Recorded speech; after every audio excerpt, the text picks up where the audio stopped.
Hello, and welcome to the very first episode of the Pathfinders podcast, where we are charting the way through all the vast nebulous information surrounding Star Citizen. We are your hosts. I am Tree0311, and It, my co host is. Nazaris, this is my channel, so I don't know. Hi, I'm Nazaris. I do things and soak in information and then regurgitate it at people when they get something wrong. Yeah, we decided to start this podcast just so we could. We're active in a whole bunch of uh, corners of the Star Citizen community with a lot of different people, and there's always lots of discussion going on about Star Citizen, and so we figured we would start a podcast that helps to helps members of the community find the answers that they're looking for. And so if you have questions, just like we have questions, we're going to find the answer to those questions. We're going to dig in through everything about Star Citizen because there is so much information, and we're going to provide you with the objective information so you can form your own opinions, based off of what's actually out there. We'll share with you our own subjective opinions, and you can take those for what they are, take them for what they, what it is, you know, whether you think we're right, wrong, or otherwise. And then if you have other information, if you're aware of other information, you can give us feedback. We're looking forward to the feedback. We want to hear your comments in the comments. You can, message us if we've got, links to different pieces of information that we should incorporate. And that way we can update the show notes that we'll be publishing along with these episodes. So that way, if people have questions, we can refer back to, hey, this episode right here. hmm I think my camera is lagging. Is my audio good? I can't really tell. I mean, yeah, keep talking. Hopefully. It Yeah, might your just be video my is a internet because it's yeah, evening. yeah, okay, yeah. Your video is lagging a bit behind, but it's fine. It works. Yeah, It it's just being functions. choppy for whatever reason. Yeah. All right. Ugh. So, um, we've only been going 2 minutes, so we have 10 minutes of intro to fill up. So I suppose we should do a more of a formal introduction into why exactly we're here and how we got to this point. So Tree, how did you get to Star Citizen? Um, Wing Commander was my very first PC game. I think my camera's still lagging, but as long as my audio is good, Mm-hmm. we're fine. Your audio is great. My older cousin, was playing Wing Commander when I was over at his house one day, and I just had to play it. And so I convinced my dad to let me play Wing Commander, but we didn't have a computer that would run it. And so my dad and I built a PC for his work, but also so that I could play Wing Commander, in the evenings when my homework was done. I think I was like 7 or 8 years old at the time, and ever since then, I was a space nerd before that. Grew up on Star Trek and Star Wars, Battlestar Galactica, the whole thing. Um, but I was a Wing Commander fan through the whole series, Freelancer, Starlancer, all that, and that just really started my love for space-based games. Whether it's strategy or dogfighting, Tie Fighter, X-wing, the whole shebang. Um, and so that's when I heard about Star Citizen in 2012. As soon as I stopped being broke in 2013, I pledged to the game and have been following it religiously ever since. I've always been a big fan of alpha and beta testing games. It's a process I'm interested in. I think one of the first the two of the first games I alpha and beta tested were World of Warcraft back in the day and Eve. And so following the development of Star Citizen has been very interesting for me because I'm not artistic in the slightest. So seeing, into the process and seeing how these people work is, really enlightening for how my brain works. Yeah. Um, I feel always like a heretic when I ask people about how they got into it. And they say, "Yeah, I've been playing Chris Mars since the beginning. I played Ultima Online. And I've been doing it ever since." Because I missed all of his earlier works, every single one of them. It wasn't until after Star Citizen that I think Wing Commander 3 was free on Origin, and I picked that up and played a couple hours of it. I think I did like one mission, Just because like I already played Star Citizen, and it's just like that level of quality is not there. Like you can see the threads, but I'm spoiled by it. Like I watched the movie, I watched Wing Commander movie, and yeah, that was good movie, but um. I was so spoiled by it. So how I actually found Star Citizen, seeing how I didn't come from the Chris Roberts background, was I have loved space games for I'm gonna say a while. I got into gaming rather late, and there's a whole longer backstory we're not gonna get into today. Um, but when I actually got into space games, I was desperate for more space games, and I had just gotten into space games when there were no space games. Because Yeah, if it's you definitely a remember niche. when Star Citizen launched, like one of their launch video was, "Hey, space games aren't dead." I came to like space games in that dead period. And so I just like searched space games on the internet. I'm like, oh, Star Citizen, that's a really good name for a space game. What's it about? Oh my god, it's my perfect game. Like, no joke, and I still hold that opinion. Star Citizen, as it is, as the concept stands, as everything has been discussed, like if Tony Z and Chris Roberts had their perfect game, that is my perfect game. So they have that to live up to. I'm much the same way. I've when there's so many space games that are centered around dogfighting and fighter combat, and so for me that got kind of old after a while, especially because it's been around for decades. And so I've fell in love with games, especially tactical based games where you commanded large ships, capital ships, and there's very few of them out there. And so when I heard that the creator of Wing Commander was going to be making a game where you could multi-crew with your friends and walk around inside large, and capital ships, it instantly had me hooked, and I've been hooked ever since. And the combining that with my passion for alpha and beta testing and learning about game development, it's been a wild ride, lots of ups and downs for sure. But it's a hobby for me. I enjoy following the project. I enjoy learning about this stuff, and you know, it, my civilian job makes me do. I have to do a whole lot of research for my civilian job, and so researching how these things are going to work, and what the developers are doing, and what their intent is and how their processes go about. That's fascinating to me. That is ultimate brain food. Yeah. I forget what my original point was, but where I got the whole research bug, and that's kind of like how we both found each other was we both were very in depth into like what does this mean, what is this thing, and so many times I had a question and Tree was the first to respond with like super in depth stuff. But I actually learned to research because of how I was homeschooled. Like it, how I was homeschooled gave me the thirst for research and to find things and to answer things. Mm-hmm. And I say that's how I was homeschooled because there's a lot of versions of homeschooling. You can't love all of them, you can't hate all of them because there's so many different versions of it. I love the way I was homeschooled because it made me a very intelligent human being. At least I think so. Thirst for knowledge, thirst for answers, Mm-hmm. Oh, that's the and point I had. thirst The for beer. whole it before Star Citizen mostly was it's a space game, space combat game. Star Citizen is like hold my beer. We have farming. So yeah, like Star Citizen does a lot of like just like you can farm, you can modulate things on weapons currently not in the game, but anyway, yeah, engineering, farming, base building, whether medical stuff. Like there was one sentence way somewhere weird off in some video that they said there is a possibility if they get the chance to where they will develop the game so far to where you can spend your entire time playing the game without leaving the planet. Yeah, no, that's the crazy thing is, it's not just a space game.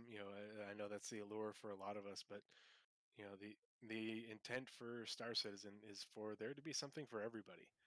And the difficulty, uh,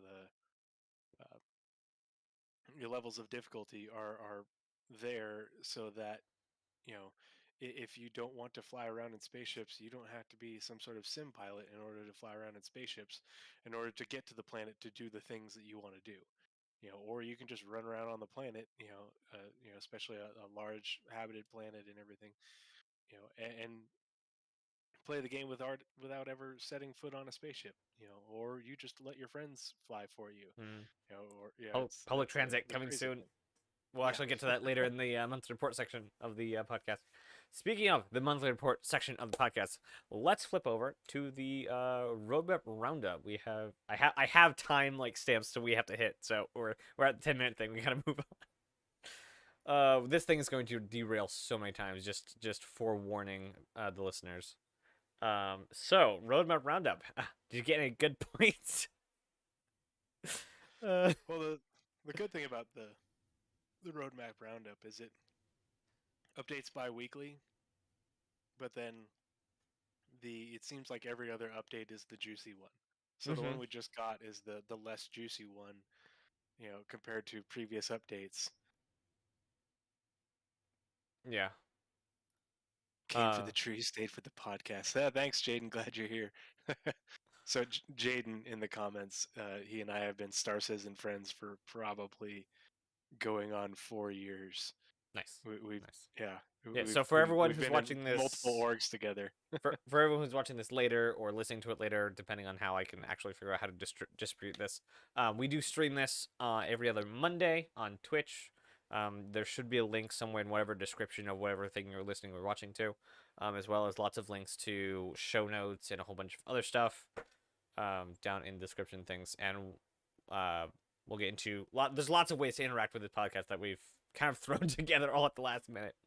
So, like, the two things we have on the entire roadmap roundup was two things: release view, rivers were added to 317, and a progress tracker dynamic mission system tile was added to the mission feature teams schedule. That was it. That's the entire roadmap roundup update.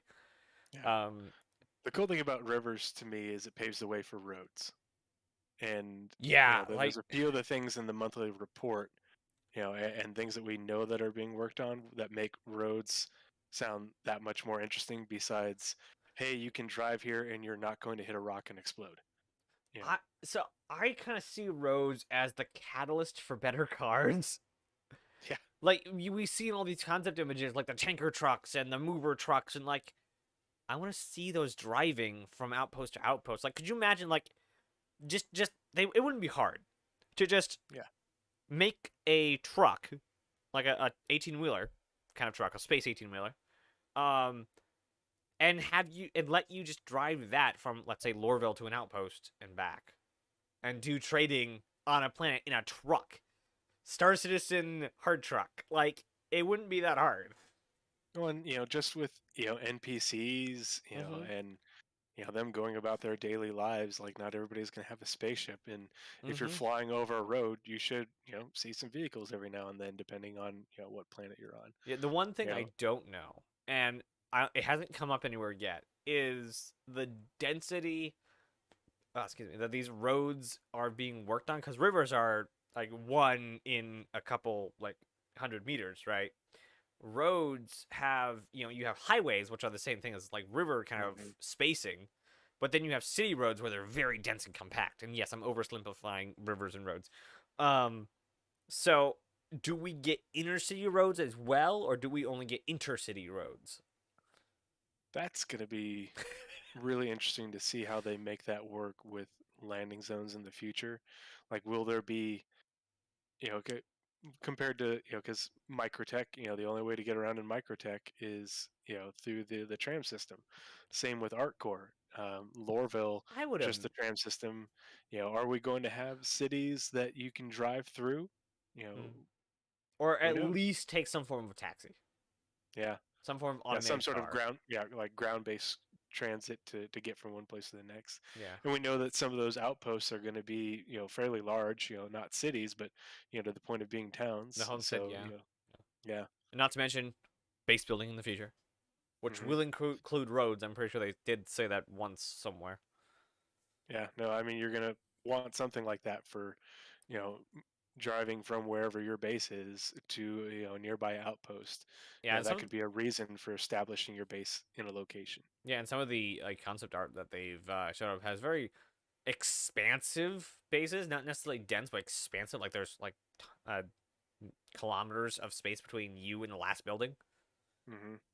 like solar Yeah, no, farms or there's vapor not a lot of farms. reason to be all tightly packed. Yeah, there's plenty of space. Yeah. Plenty of space. All right. So now that we The have, dynamic mission system. hmm The only question I had about that, because it is kind of vague in the description, is how does it calculate risk? Because right now, our missions, the mission tells you, to expect resistance or whatever. It doesn't, usually tell you exactly what you're going to I face. imagine risk currently when this thing comes online will be just is it going to spawn NPCs with guns? Hmm. I You know, imagine it's just gonna be yes or no. Is a risk yes or no? yeah, the static, based on how much the mission is going to Mm. spawn, I not, imagine you know, I imagine later it will calculate the threat assessment reputation to do with whoever you're taking a mission against. hmm So let's say if you're and with going at the probability volumes that you hmm will, encounter, yeah, encounter. it's Yeah. going to have to calculate probability volumes. Oh, math. The other thing is, is I mean, the payment, it's going to tell you, this mission's getting paid for a lot, it's paying you a lot of money. It's like, well, wait a minute, I'm not going very far. Oh, Oh, oh dear. yeah. Okay, Like there's it has distance travel in there too, so yeah, yeah. yeah, great big giant, Acme anvil size hint falling in your lap, to bring friends, bring a Mm-hmm. lot of DACA. Yeah. A box mission that is simply moon to moon will be greatly worse paying than a bunker mission on that moon. And the pay will reflect that just because how dynamic it is. Hmm. You have no resistance and it's short travel, lots of resistance. So you'll actually be able to Yeah. see that inside just the payment system of the mission. So it's very cool to look forward to, and that was the mission feature team schedule. Yeah, we're definitely going to have to keep an eye on that, especially because they talked about how, eventually it'll tie into Quanta. You Mm-hmm. know, that's going to be a pretty interesting system as it evolves. And that doesn't start work till the end of March and gets done in September. Oh, it's only a single year. Would you look at that? All right, so moving on to the much more chunkier bit, the monthly report. So it should be like every other show we do. So we're gonna do a show every other week. I think we said that already. So every other show will be a monthly report show. And then every Hmm. fifth show should be, we're still working on the details, but should be a meet the dev, and we actually get a developer from CIG. And the first bunch, we wanted to work through the ones that have come from the community first. We know a couple that we want to reach out to. Um, and then once we go through all the people who want to show up on our show that have been from the community, then we'll move on to people who've just been hired by CIG outright. So Yeah, every that should be a pretty long list of oh yeah community born CIG people, yeah and so it'll be really interesting to see who we can get on the show and who we can talk to and learn about their background and how they uh, get there. Uh, my buddy Jaden, who's in the chat, literally just got hired by CIG. So round of and applause, we're both sitting here congratulations, like Jaden. I want to join. So, do you want to come on the podcast? I mean yeah that would Yeah. yeah open invitation. If you are a community member turned CIG, we Hmm. want to know. Yeah, we want to hear about how you got into Star Citizen. We want to hear about your background before Star Citizen. Star Citizen. Were you in gaming? Were you in something else? What merged the two together. Yeah, and it's completely up to whatever dev if they want to talk about Star Citizen or want to talk about not Star Citizen. Up to them. We don't want to force them into talking about Star Citizen if they don't want to. One of the things I want to make sure we do is treat them like human beings. So many people were like, "You must talk about Star Citizen because you're a CIG dev." No, no, no, no, no, no, no, no, no, no. They're human beings. They can talk about what they want. We're here to meet them. Anyway, I want to learn how your brain works. If you work for CIG, no matter what it is that you I can do, I only want to think learn of how your Siler when brain somebody says works. that. Only think of Yeah, Siler. because now you're an asset to CIG, who is undertaking this massive project, and I want to hear about your thoughts and contributing to that. Yes. With that derailment out of the way, I think we'll take this team over team. So if you want to take the points you found in the AI content, I'll take AI tech. We'll go back and forth. Sure. Yeah, for the monthly report. Because in the next episode we won't have this for the monthly report. Hopefully the sort of trend with the roadmap roundups, stands, and we'll have more to talk about for next Yeah. the next roadmap roundup. But otherwise, it'll be a shorter episode. Mm-hmm. Yep. You want to take AI content? Oh yeah, sorry. So the biggest thing out of the AI content portion of the monthly report that I noticed, um, and I'm just going to read this quote. For the medical and worker behaviors, the team began creating proper documentation to allow the location teams to replicate the Respond vignette in multiple locations around the game. So right now, and medical is sort of my bag because medicine is what I do on the civilian side, in civilian side, in real life. Sorry, um, but the way this reads to me is that they are talking about being able to, you know, have the respawn vignette work, in other places. But right now, it works everywhere it's supposed to be. With the clinics and the stations and the hospitals and the landing zones. Soon we'll have all four. So I'm not sure what it means by um, being able to replicate the Respond vignette in multiple locations around the game.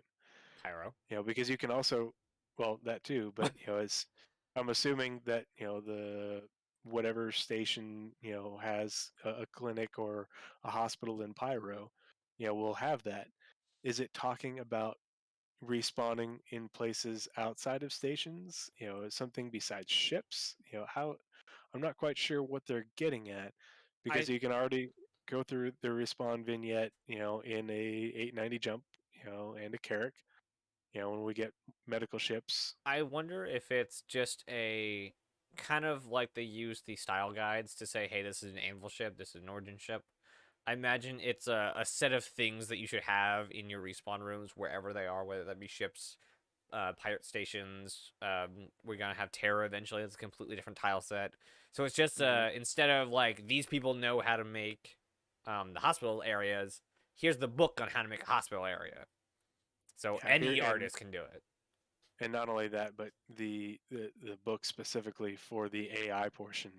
The doctors and nurses, and their little routine that they do when you wake up after being 3D printed again. Okay. Anything else from AI content? That was the biggest thing that I noticed that I was curious about. What does this mean? I'm not quite sure what this means. Work And on there's going to vending be a lot of that in machines. monthly reports. Yeah. Work on vending machines and was it wild lines? Fix the transition, or they added wild lines and fixed transitions between at ease and attention on guards. I cannot wait for on the ground police. I am a lawful player, and I can't wait for unlawful players to get what's coming to them. I just can't wait for police, and I'm so ready for stupid Ark Core to become the worst place on. I almost said on Earth. In the entire Stanton place, because even though Hurston's oppressive, um ArtCorp employs private militia gang blackjack for their security. They don't have in-house security like Crusader or Microtech. They hire this extra company to do it, and they are brutal. They stole, like, I forget what it was, what the story was called. But there was a lore post, a lore story, and Blackjack just straight up just stole his cargo, just straight up. They let him land and stole his cargo, and it was like the Oh last man. time he had. It was terrible. It'll be Ah, just, it's great to see more AI content coming in, and yeah, it's going to be better once server meshing can come in. The AI perform a little bit better, but just the more that the NPCs behave normally, the better. yep. Yes. All right. So in AI tech, planetary navigation mesh link discussed last month was also worked on. So that's the stuff that will actually let people or like people NPCs move around planets, to land on planets, to traverse planets, to basically be a part of the wider game, not just idling around inside of landing zones. So they'll be at outposts, and they'll be able to land at outposts and in the wilderness, which is a long thing. Like, they've had that feature on in their sites since the 2016 CitizenCon demo with Miles Eckhart, where they were going to the moon, but they couldn't actually have them land. They had to like cut it weird. Yeah, it was faked. Yeah. So they've had that kind of that transition from a flying NPC to a landing NPC in their sites for a while now. So it's super cool to actually be able to see this get into the game, and we get to very closely follow its development. Yeah, it's definitely getting a whole lot closer, and we got a kind of a glimpse at it at the 2019 CitizenCon with the NPC flying the Valkyrie and landing you on that landing pad. And so now it sounds like not only will they be able to land at predetermined locations like that, but basically anywhere, Yeah, and the NPCs getting based on, out of the Valk is yeah, another part of it. Yeah. So and getting out and walking around using the nav mesh. Black Dominion just hopped in chat. Thanks for joining us. Sorry to. I imagine you're here because things in Elden Ring weren't going as well as you might hope. I Man, mean, that it's game Elden just Ring. I looks imagine it went absolutely exactly. brutal. Yeah. I mean, yeah. No, the nav meshes just looks super cool, and it offers so much to the game in so many different ways. Like the thing I was thinking about is right now with the underground bunkers, and they're working on different types of underground facilities. Um, instead of reinforcements coming, out of spawn closets, because like, how realistic is that? Maybe you've got a certain amount of time until reinforcements arrive by Valkyrie or um, a Vanguard, um, and they can now fly and land near the underground facility and disgorge troops, and those troops can run around the area outside the facility and Yeah. try and ambush you on your way out. Like, how much more interesting is that make the mission And than if you plug that into subsumption, not mhm, subsumption, quantum, and each facility has a rate of wealth or worth value to each gang.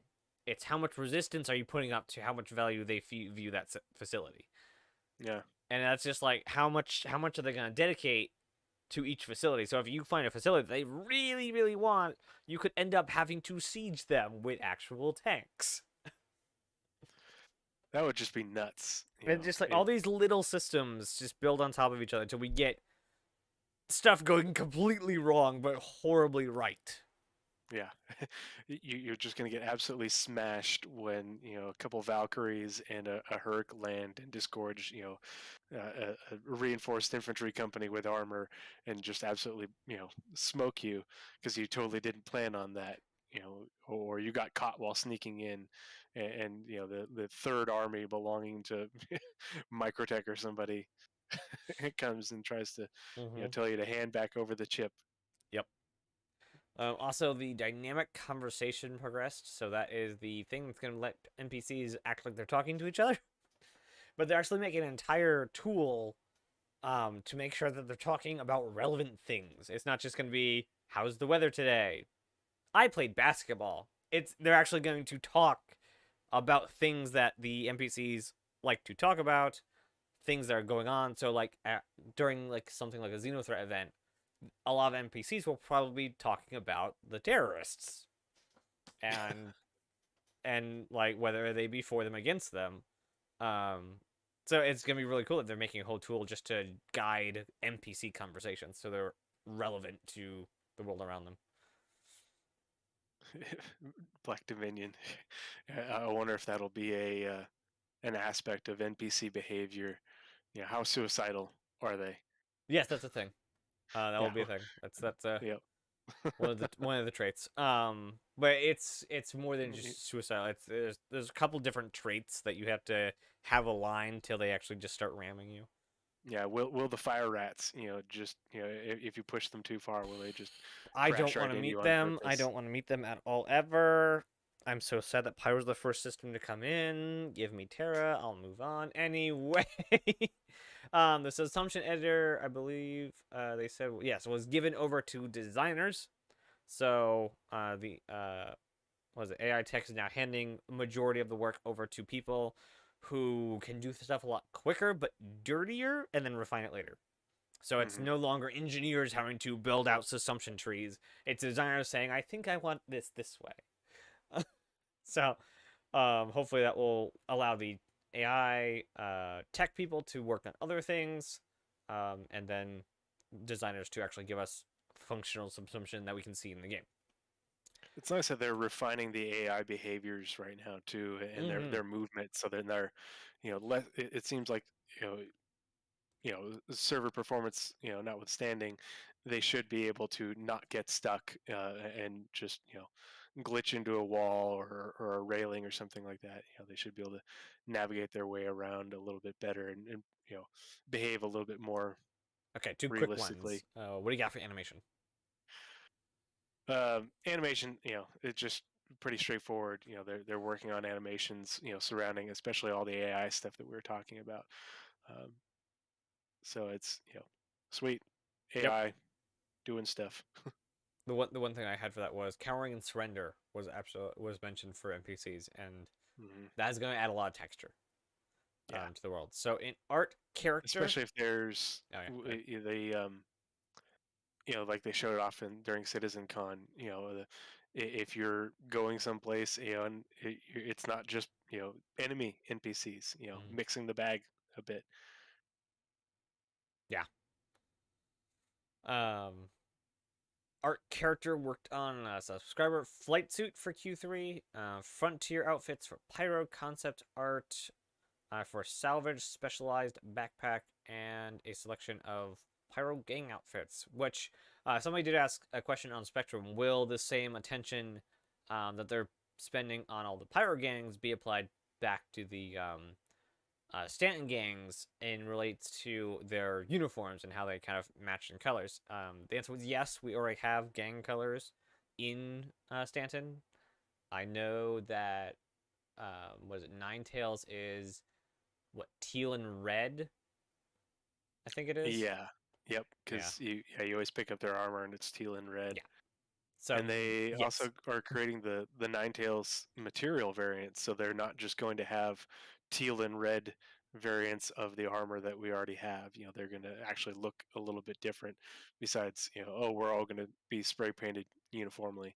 yeah. So that's really Or cool maybe it because will they, look spray painted instead of just colored armor, yeah, hmm because it is second-hand armor.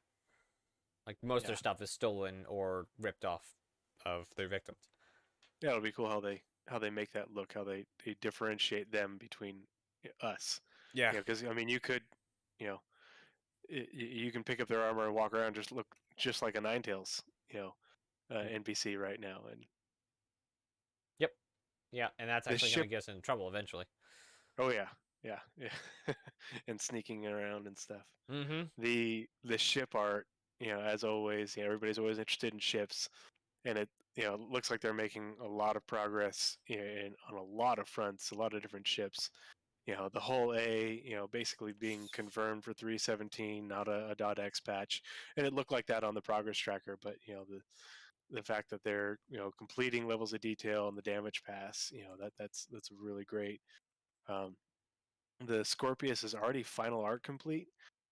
I wasn't expecting it to be final art and underway for polish and level the LOD and damage passes already, just because of the way the progress tracker looks. It looks like it's going to be, it looked like it looks like it's scheduled for a IL Invictus launch week release. So maybe that'll still hold, but they're definitely making good headway on it. I look forward to seeing more in like ISC. The Banu Merchantman in white box done and starting gray box. They're going to keep showing that off, and man, that is looking really, really cool. And I'm not even an alien guy, or alien ships. I Definitely not an absolutely alien can't guy. I'm totally a stand human. the Defender. I can't stand it. But It's this, not my ship, but it's yeah, it's cool to see their processes and the way that they're doing it. I heard that they're going less creature-like with the Banu Merchantman now that they kind of know a little bit more about how they're going to do Banu. And also the ornate skinning that they've done to the outside is absolutely gorgeous. I will appreciate that ship when it's in game. It definitely gives it a very sort of custom feel versus like everything that we have is mass produced. Mm-hmm. This is something that is made by craftsmen. Yeah. Versus just Alien Craftsman. slapped together in a factory. Yeah, alien craftsmen. Aliens who look like trees.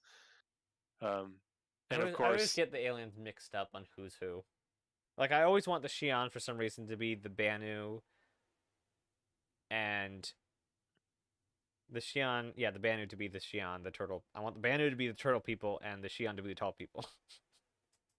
it is kind of confusing because I don't know why my brain wants to make the Banu um, it be the more almost the Xi'an kind of have a Japanese type Mm-hmm. influence, Yeah.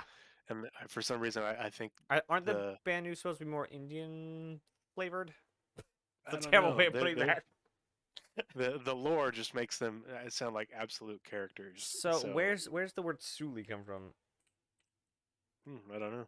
Uh, I haven't looked that up. Jail would be the guy to ask for sure. yeah.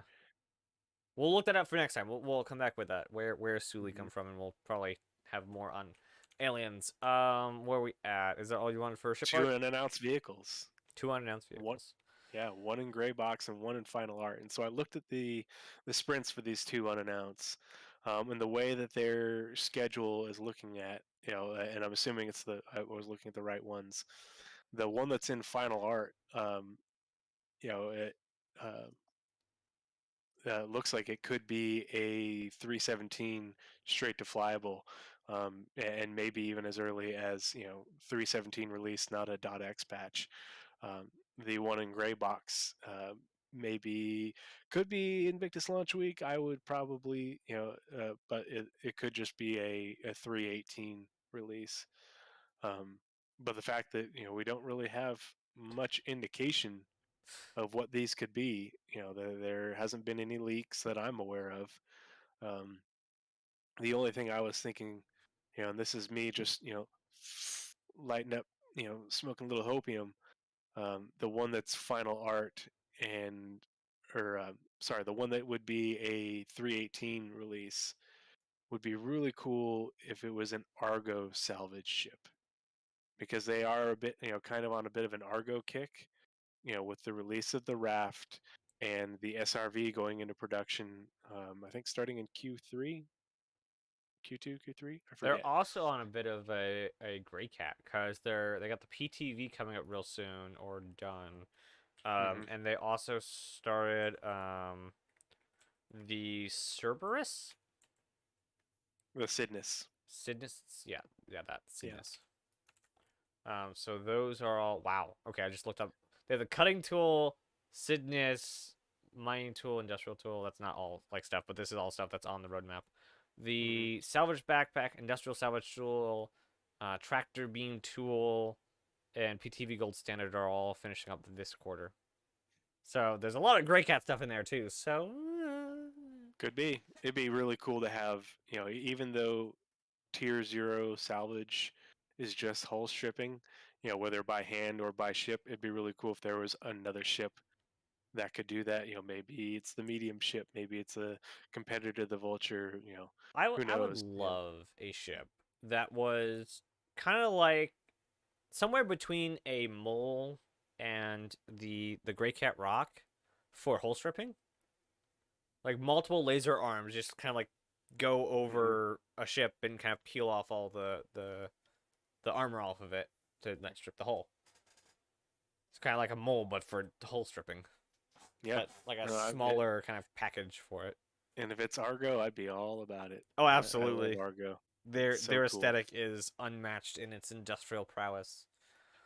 On that Um, same vein, mhm. it looks like they're making really good progress on the Drake. They've been showing it off the Drake Vulture. I mean, No, it's just the they've been Drake. That's the showing it only off on the Drake ship IS. that Yeah, that matters.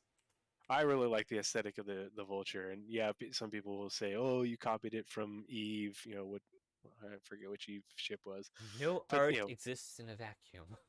yeah, there's plenty of inspiration for every ship ever, Like, essentially.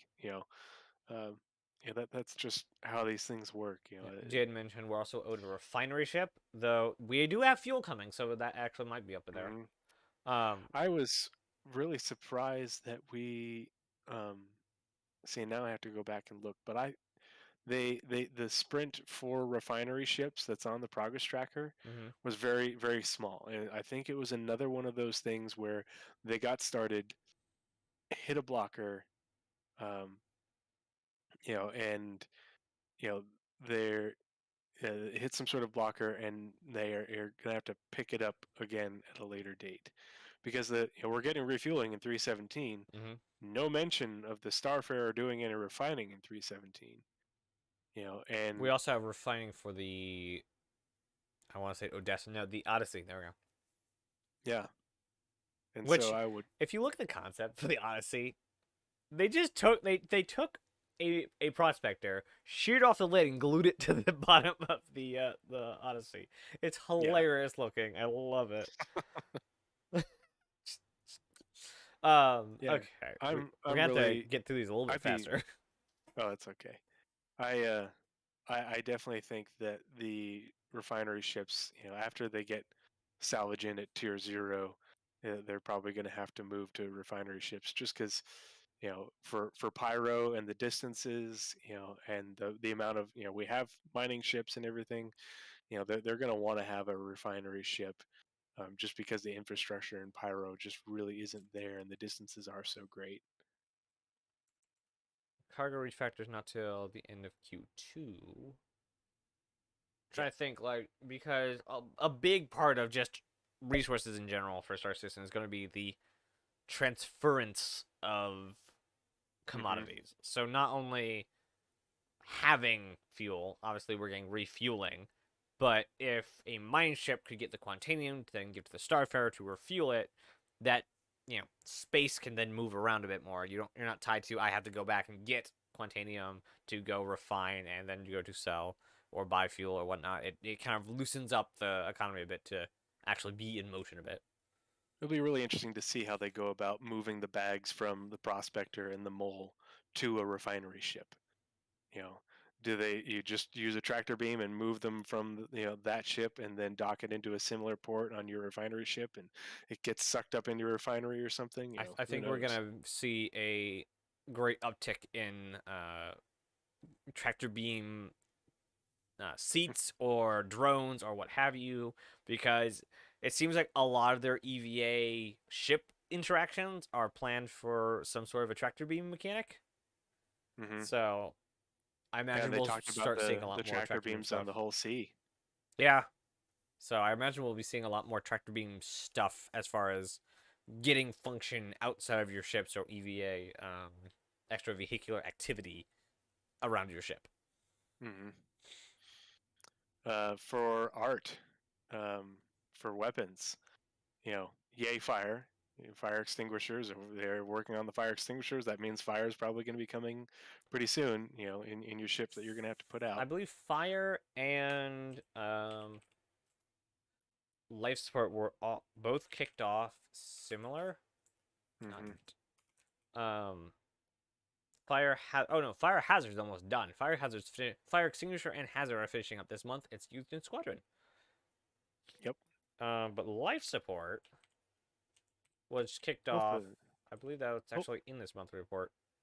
hopefully that makes its way into the PU pretty, in not too long. Yeah, I mean, this is the Star Citizen monthly report, but we'll just have to wait and see. they should just call it the CIG monthly report and pull them both in the same thing. They overlap way too much.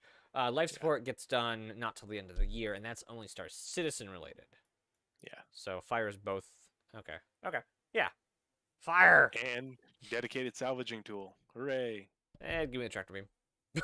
Yeah. Yes.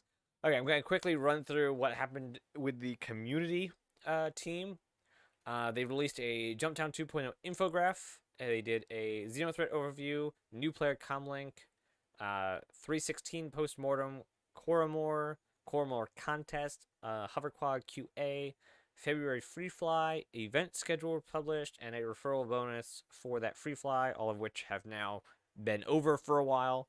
But that was all the stuff that that's a lot of stuff the community team posted. They do a lot of work, and we would not be able to do half the stuff we do for looking into stuff if not for the community team. So shout out to them. It'll be interesting to see what the new community hub looks like. Oh, I forgot about the new community hub. Yeah. So they're like overhauling the entire thing, and I just posted something over there the other day or the last week or something, and I got like there it was clunky. There was still stuff from like 2 years ago ship showdown. It was so bad. I'm like, they really need to fix this. Little did I know it was actually left to or deprecated because they're actually just revamping the entire thing. It'll be nice when it's more user friendly because they're to be able to do a better job of highlighting everything that's going on in the community. Yeah. I love seeing all the things that people make, whether they're 3D printing armor and weapons, or people building Star Citizen ships in Lego, or I imagine it doing their will. own art. Yeah, I imagine it will look like they'll get the art of the page up to like where they're doing the community posts or the monthly reports and the kind of the more artistic pages, and it will be a better hub to find the different versions of content. So they had a post for like podcasts, they had a place for just other. That was kind of like the only two sections, and then you had the Ask a Dev tracker. And that was really like all you got from it, unless they were running something special, which the ship showdown's still there. So I imagine there'll be like YouTube videos. There'll be a section for Twitch streams. There'll be a section for images. There'll be a section for just like basically every genre of content, instead of just post random. It's not Reddit, though. I imagine we'll have links to Reddit. Pick the medium you're interested in. That and go. That. Yeah. Oh boy. With the engine, I try and the engine is one of those things where I just end up spending a couple hours doing GTS. I'm not going to say what that abbreviation stands for, in order to try and understand what they're saying. And some things are a little bit more easily translatable than others. But the thing with what's going on with the engine right now, and the summarizing that work, is there's a lot going on with Gen 12, and they're pushing Yep. really hard on Gen 12 in every direction, for optimizations and performance improvements. And To let's summarize see what. Gen 12 for anyone who doesn't know, if you ever see it in the game, it will have to do with Gen 12 because Gen 12 is a rendering pipeline. So if it shows up on your screen, Gen 12 has to touch it. So everything that has been in the game previous to, let's just go with now, has to have been reworked or will have to be reworked into working with Gen 12. It is a massive undertaking, and they are doing so much work for it. Yeah, they're basically just converting everything over to the renderer the Gen 12 renderer piece by piece. And I'm trying to find the line, but they talked about um, the things that they're converting over, the different renders to texture. They are getting very close to being able to make it so that the render thread on your CPU is not such a bottleneck, and to really improve graphical performance. Yeah. Which is just going to be huge, because the the graphical performance being an issue really limits the client side performance, and that affects that will affect how server population works in the future. Yep. Um, Yeah. and then on the other part of the engine that they're talking about, is the performance gains for server performance. Um, yeah, the I'm not gonna break it all down, but you know how you can get stalls and sort of slowdowns as you're running around, and especially in more congested areas. Or just They're a PC that's already has a lot of stuff running and trying to load into Babbage.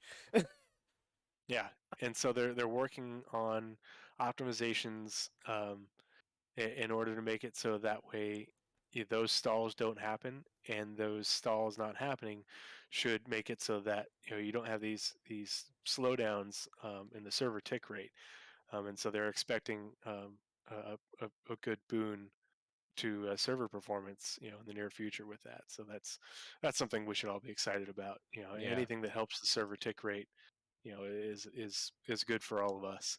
Yeah, and to like make sure that it is said, every improvement they get. A question was thrown up to CIG a while ago. How do you make sure that Star Citizen stays graphically relevant? All of this optimization they're doing to bring the current game down to lower PC specs gives headroom to push that further. They've expressed interest. Squadron is going to be HDR supported. Um, they've expressed wants to do everything ray tracing, not only just shading or not only just reflections, but ray traced ambient occlusion. They wanted to do. They want to do ray trace sound and just having more performance on your PC because they still want it to be like, as long as it is not, or as long as Star Citizen is in development, even past version 1, they want it to be a next gen game. So continuing to push what they have further, and as long as they can get optimizations in and find where they can get more headroom, they will put more future tech into the game. So it's really cool that they are very, or at least how they're wording stuff is very optimistic, and they're getting a lot of stuff optimized. The one thing I wanted to, or I guess two things I wanted to point out in the engine paragraph or section was the soft bodies can now blend between skinned and simmed positions. I can't. Soft body stuff is so good. I love soft body everything. I don't know why. I love it. Soft body is basically geometry that can squish or manipulate in some way. So if you want to blow a hole in the side of a ship, for instance, that would have to be a simulated soft body reaction, not an animated reaction. So yeah, blowing holes in ships was something. They been working on that specifically, blowing holes inside of ships, for Squadron specifically for some scenes, using soft body rendering. So who knows if that will actually. They said for a long time, they haven't talked about in a while, that they want to do very detailed soft body physics for ships, just whole ships, to where you run into something, your ship crinkles. They want to do that.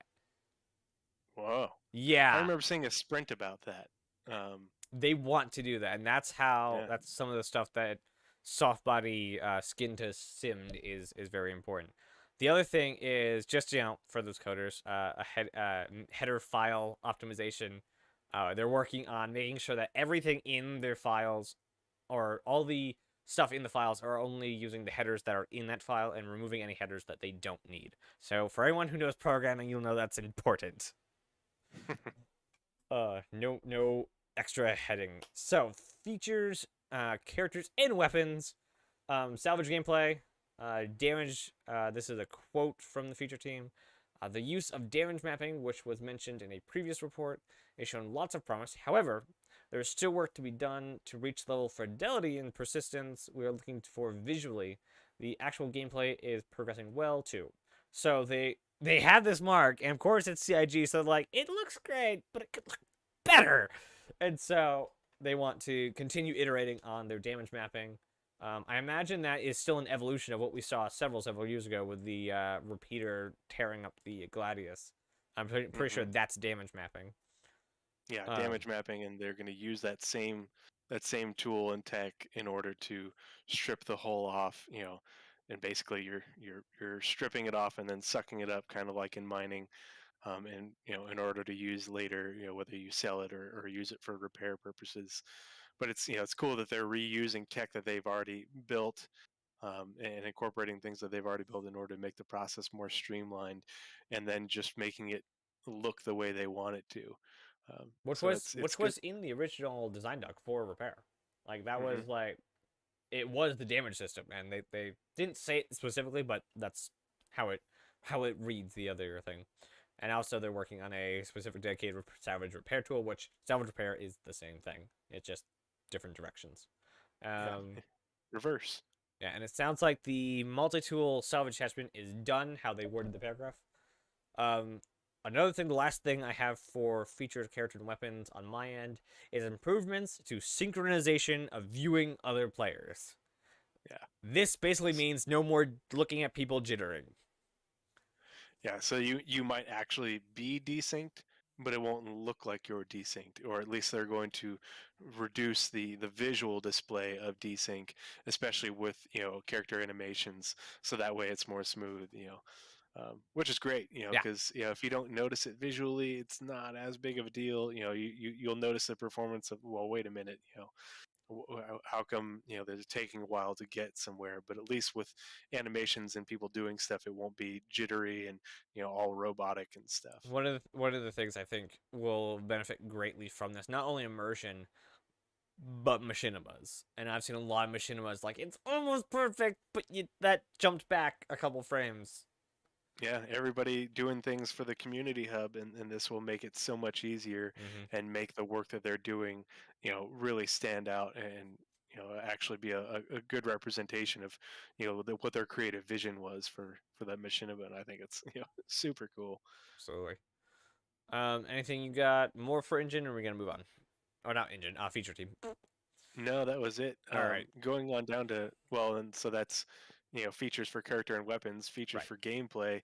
You know, they're continuing to work on life support and engineering. I think I'm really looking forward to seeing what they have going on for engineering, because that's a gameplay mechanic I'm really interested in. When I'm not shooting things, I want to be Scotty running around and helping optimize the ship or repairing this and that. And so it'll be really cool to see what they come up with for that. I imagine at first it's really just going to be using UI on different screens in order to you know fine tune the ship and stuff. But Well, they only eventually it's just kicked this off, so this yeah. is this. They've announced this far before they've announced many other starting to look into gameplay loops.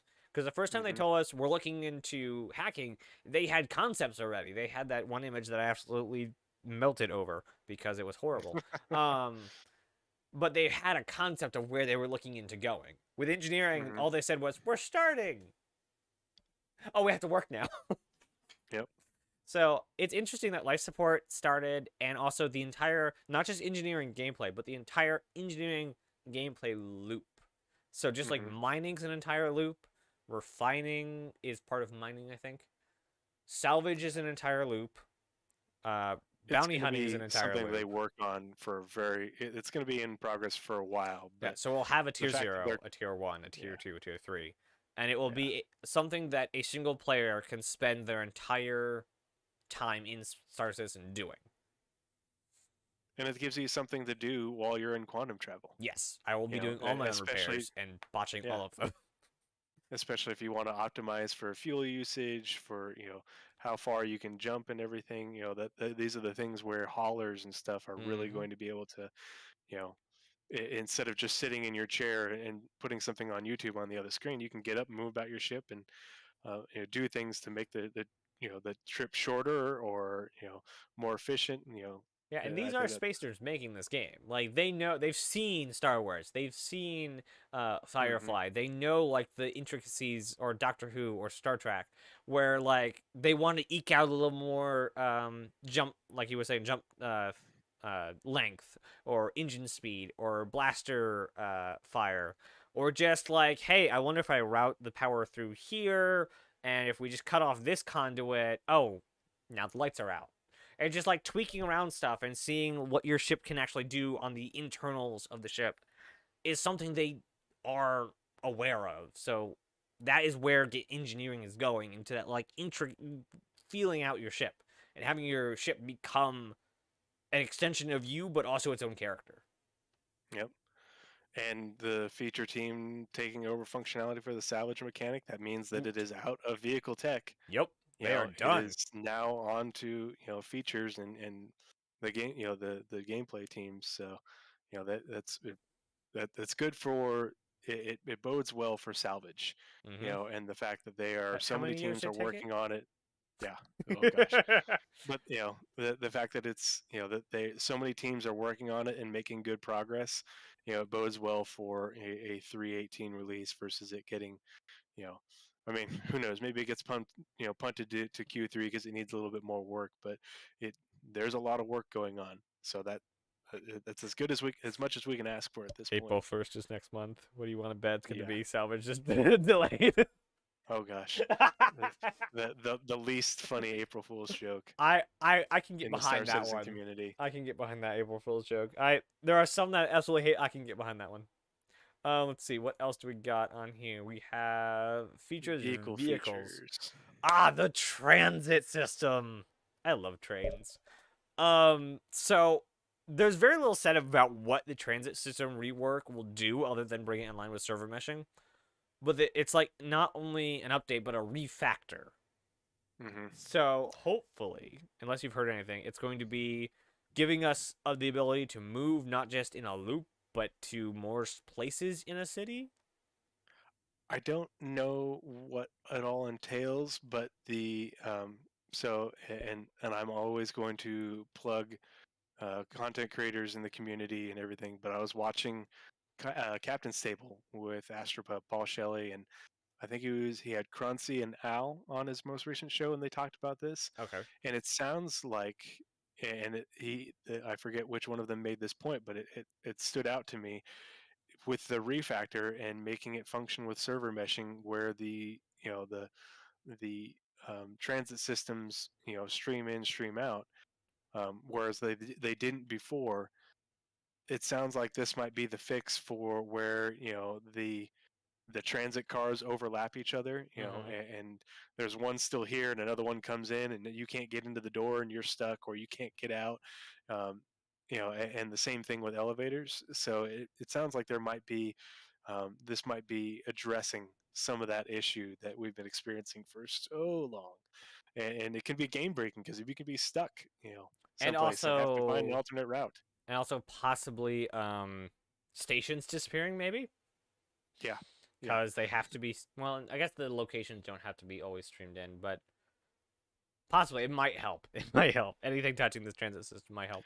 Yeah. If there's server desync that's messing with, you know, the transit system, be it the the the trains or trams or um, elevators, you know, and that desync ends up, you know, killing you because you go through an elevator door and there's no elevator there. You know, it'd be really nice if this is something that will address that bug. That's something that we've been dealing with as players for Yeah. so long. Like I always thought weird that, especially in Babbage, no, in our group in Babbage, when we had another spot, like the I'm gonna forget all names. I want to say Clovis, Bevic Convention Center, and what's the one on Microtech? Tobin Expo Hall.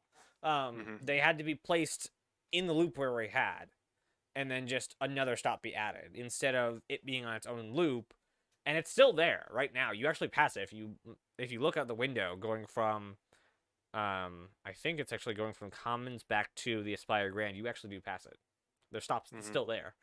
So it's weird that's just kind of floating there. I'm hoping this refactor of the transit system will actually make it more of a subway system, kind of mapped out, and you actually like go down the line and then come back up the line instead of having it you have to hit every single area because there is no branches. Yeah. Well, and like if you are flying over Microtech, you can see that there are other branches Oh yeah. and other lines going to different places. So, There's a you know, lot of companies that have headquarters there. Um, is it Omega that has a headquarters there? I think a couple of different I'd have food restaurants, or not I'd restaurants, have food to corporate offices are there. yeah, I'd Um, have to look it up, but I know that there's a lot of, you know, good amount of corporate headquarters. And one of those lines like goes to a building that's in the, you know, like in the side of a mountain, mm-hmm. and it's very bespoke compared to everything else around Like they had something Microtech. planned for it. Yeah, what is that going to be? Tinfoil hats on. Yeah. Let's see. Graphics and VXX. Oh, Yes.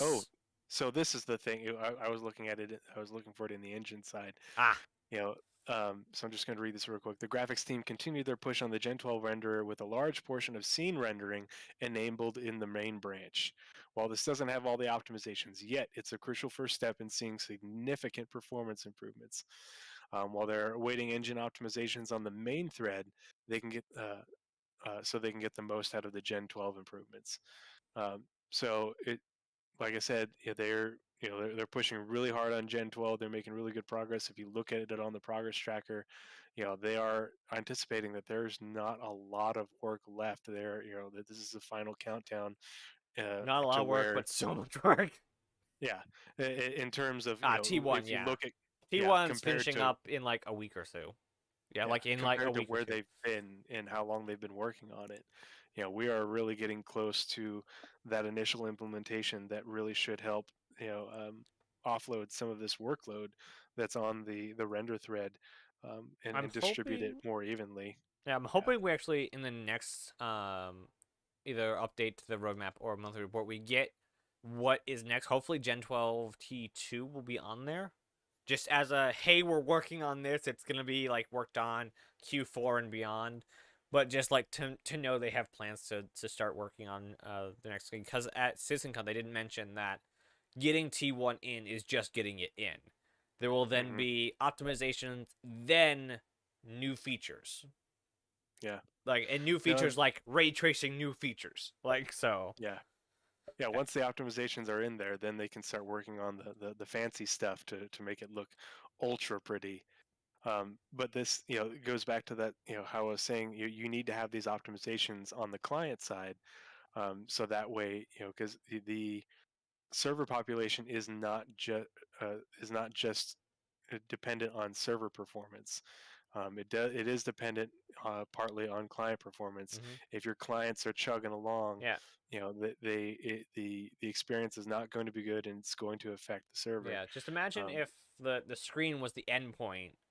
The mhm. server has to take stuff out of, let's say, a bin, deal with it, whether that be to do it itself or hand it to your GPU. If your GPU has too many things it's trying to hold, it's going to drop some stuff, like Yep. frames. So it has to hand Mhm. off to the screen from the server, and so somewhere in that line of the server picking it up, doing something with it, and handing it to your GPU, if that's bogged down, the information just doesn't get to you. If your GPU's bogged down, it just doesn't get to your screen.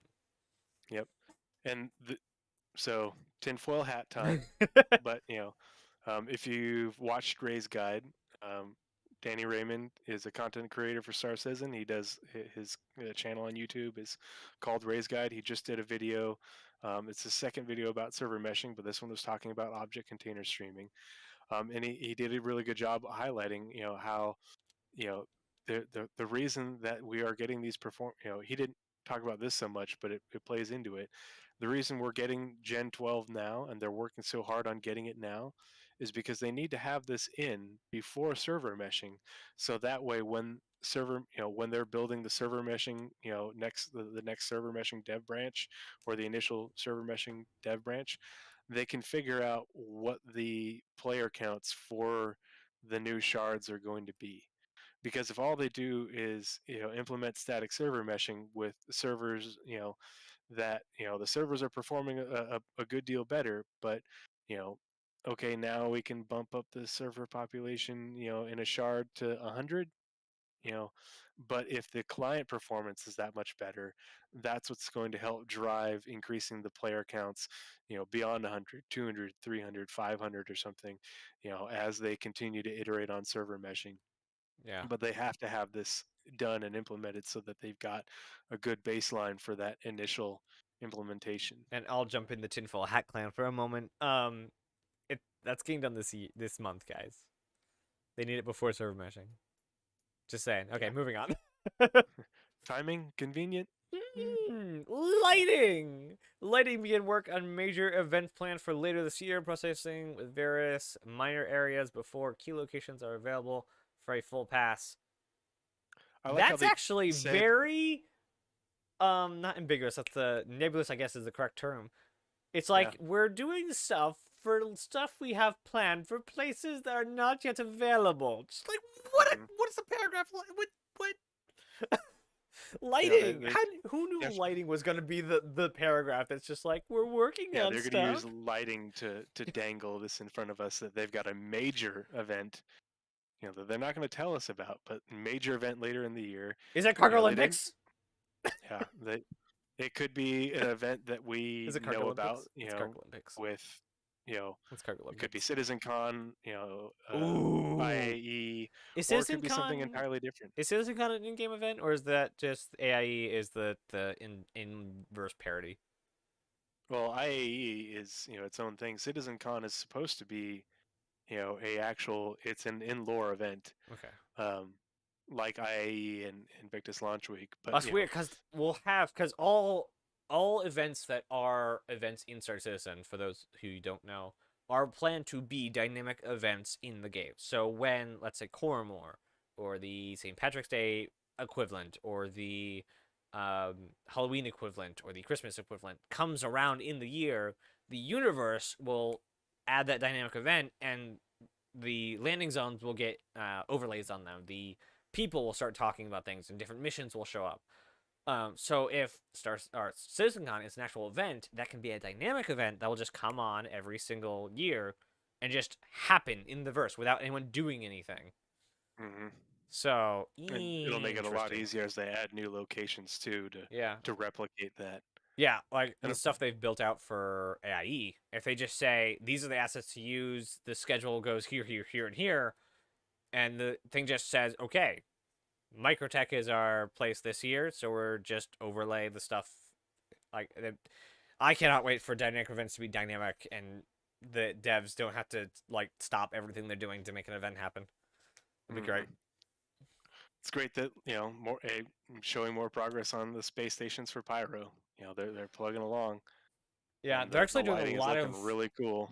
a lot of firsts are going into their stations. Like a lot of firsts that will be retroactively applied to all the other stations back in Stanton.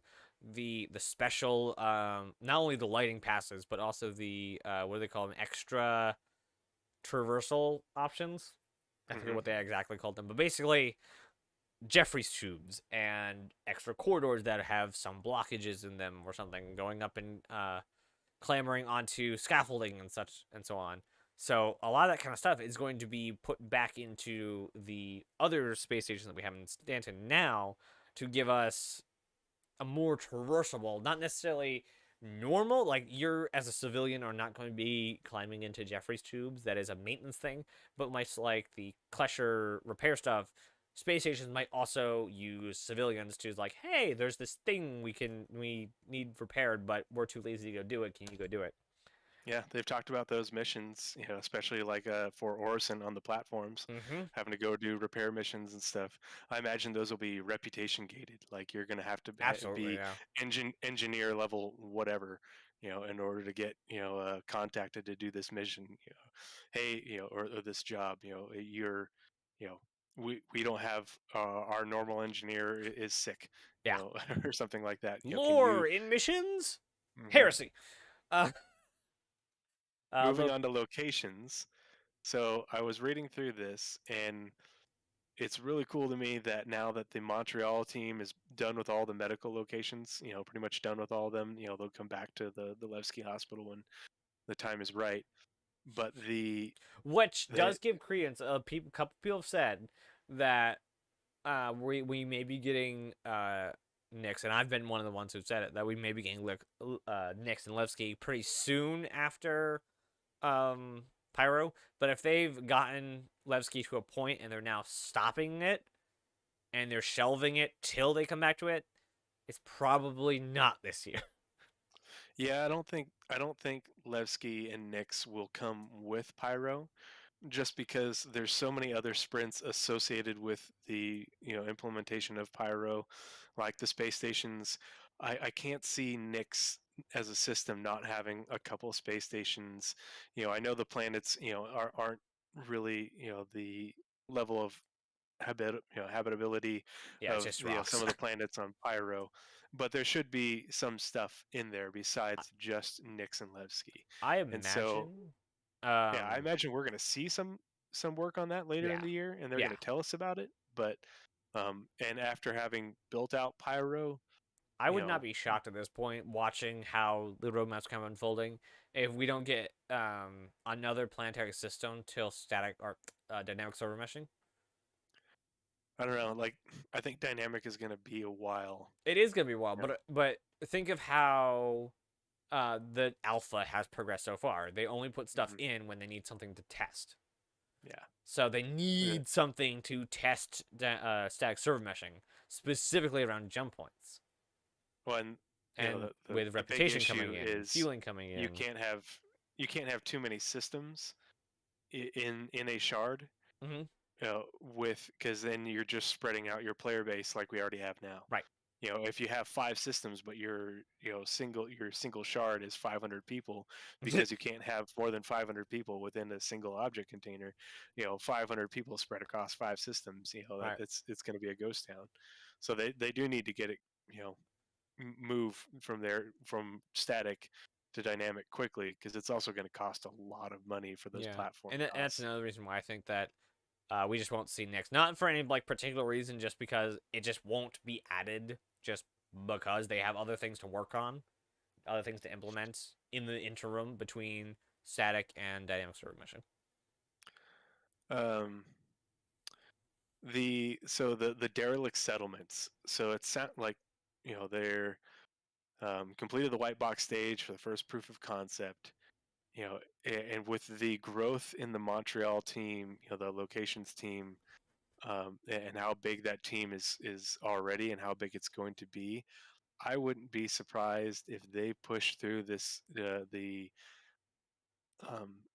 derelict settlement work very quickly this year, so that it is something that populates the universe, with Pyro or shortly thereafter. Yeah, and one thing. Sorry, go ahead. It'll make it. We're getting the homesteads, and the stations, and the variety in the homesteads. But to have some derelicts as well, it'll really add a good amount of variety between the homesteads, and the other settlements and stuff. As you're flying over a planet in Pyro, and hopefully we'll get some of those even in Stanton. Yeah. I mean, derelict settlements on Hurston. Oh yeah. Daymar settlements. I mean, the Javelin Rock. One thing that I specifically noted in locations is the building of a suite of procedural tools, and that's for these crash sites. So not only the placement, but the age. And so hopefully the dream of having ship crashes appear and disappear will be a thing. Mm-hmm.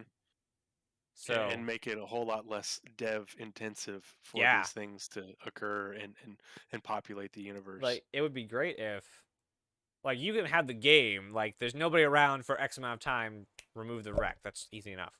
You can just hand wave them, it was salvaged. Yeah. If no one saw it, was it ever there? Right. But you can have stuff appearing because of probability volumes. Like, if there's X amount of traffic, X amount of pirates, X amount of however many NPCs, X amount of those NPCs are not going to know how to fly their ship in stormy weather or something. So you'll have a wreck. And then that wreck ages. And then either that wreck, like, entire storylines can be played out without the players ever knowing, is the kind of allure of Quanta. Derelict probability volumes, both in space and on planets, is super cool to think about. I totally forgot that, like, derelicts can happen in space. It'll be interesting because they with them talking about building interiors, and the rework of the Lorville cityscape, it definitely sounds like they are ramping that up, so that way when server meshing comes online, they just add crap. They just keep adding crap. Yeah, with server meshing and persistence coming online, persistence streaming, being able to stream in these building interiors anywhere. Any one of these buildings that has a pad on top of it or a door going into it from somewhere, that will have an interior that will, be able to, be spawned in based off of missions or jobs or, player ownership, all sorts of stuff.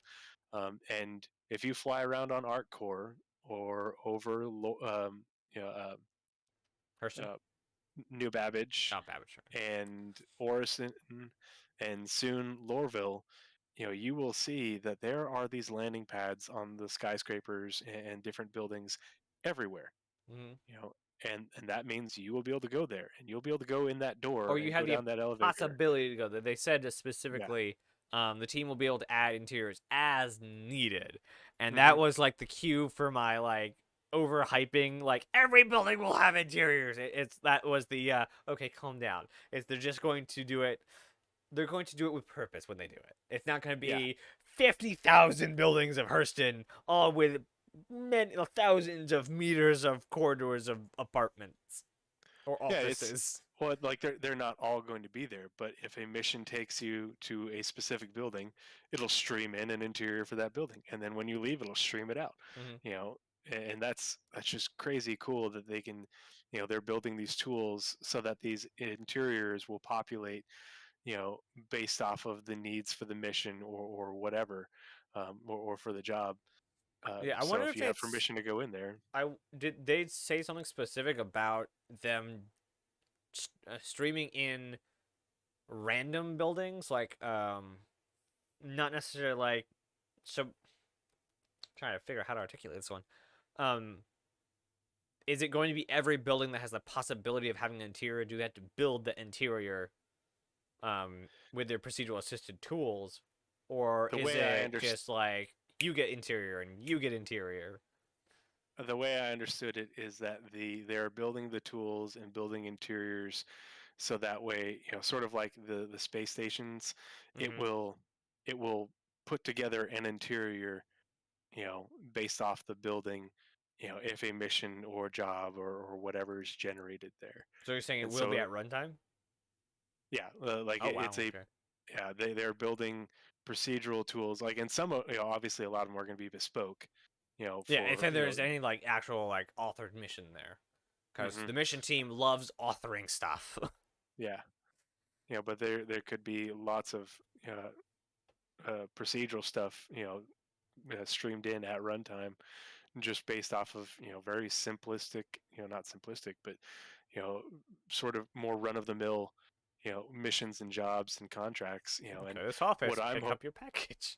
yeah, well, and what I'm hoping for is player owned space, I can't player wait. owned real estate, not We're, just we're actually getting into owning land on a something. moon. We're actually gonna get into something later about player halves with community questions. Speaking of, Yeah. are we planning on making this a 3-hour show?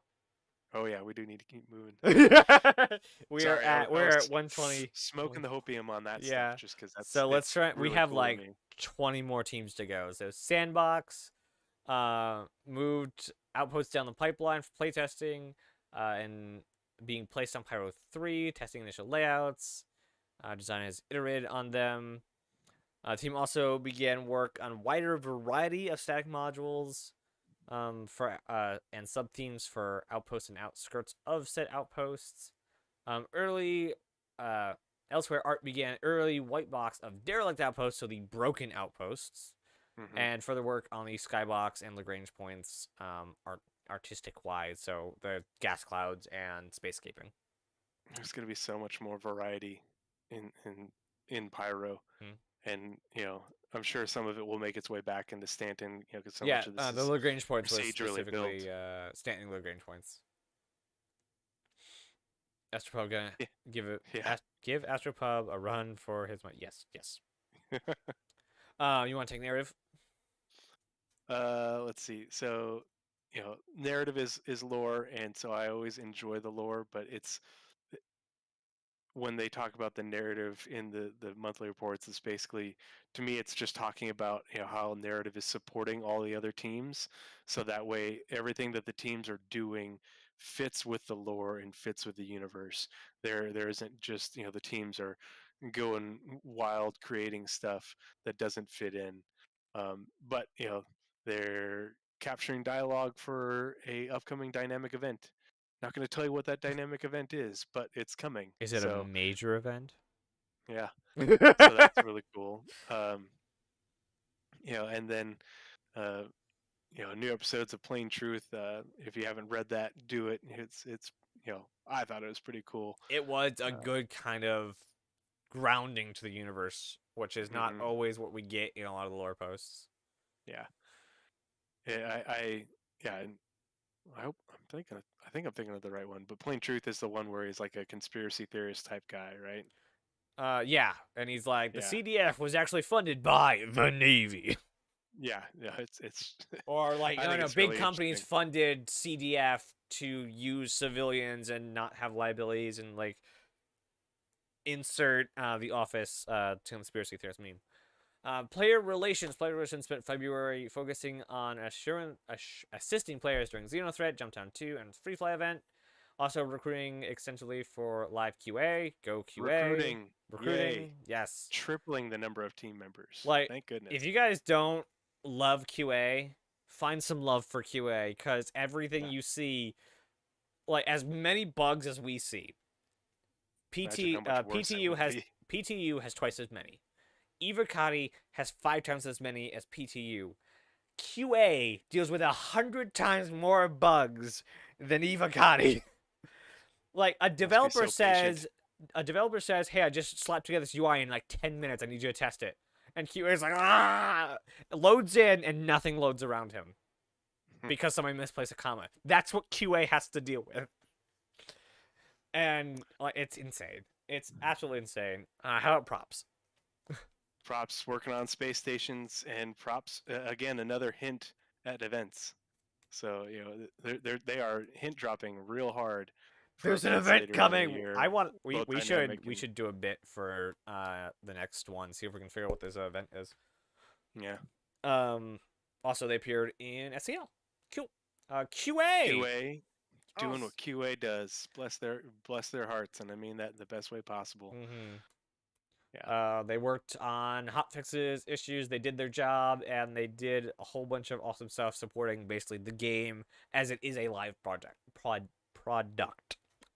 we go.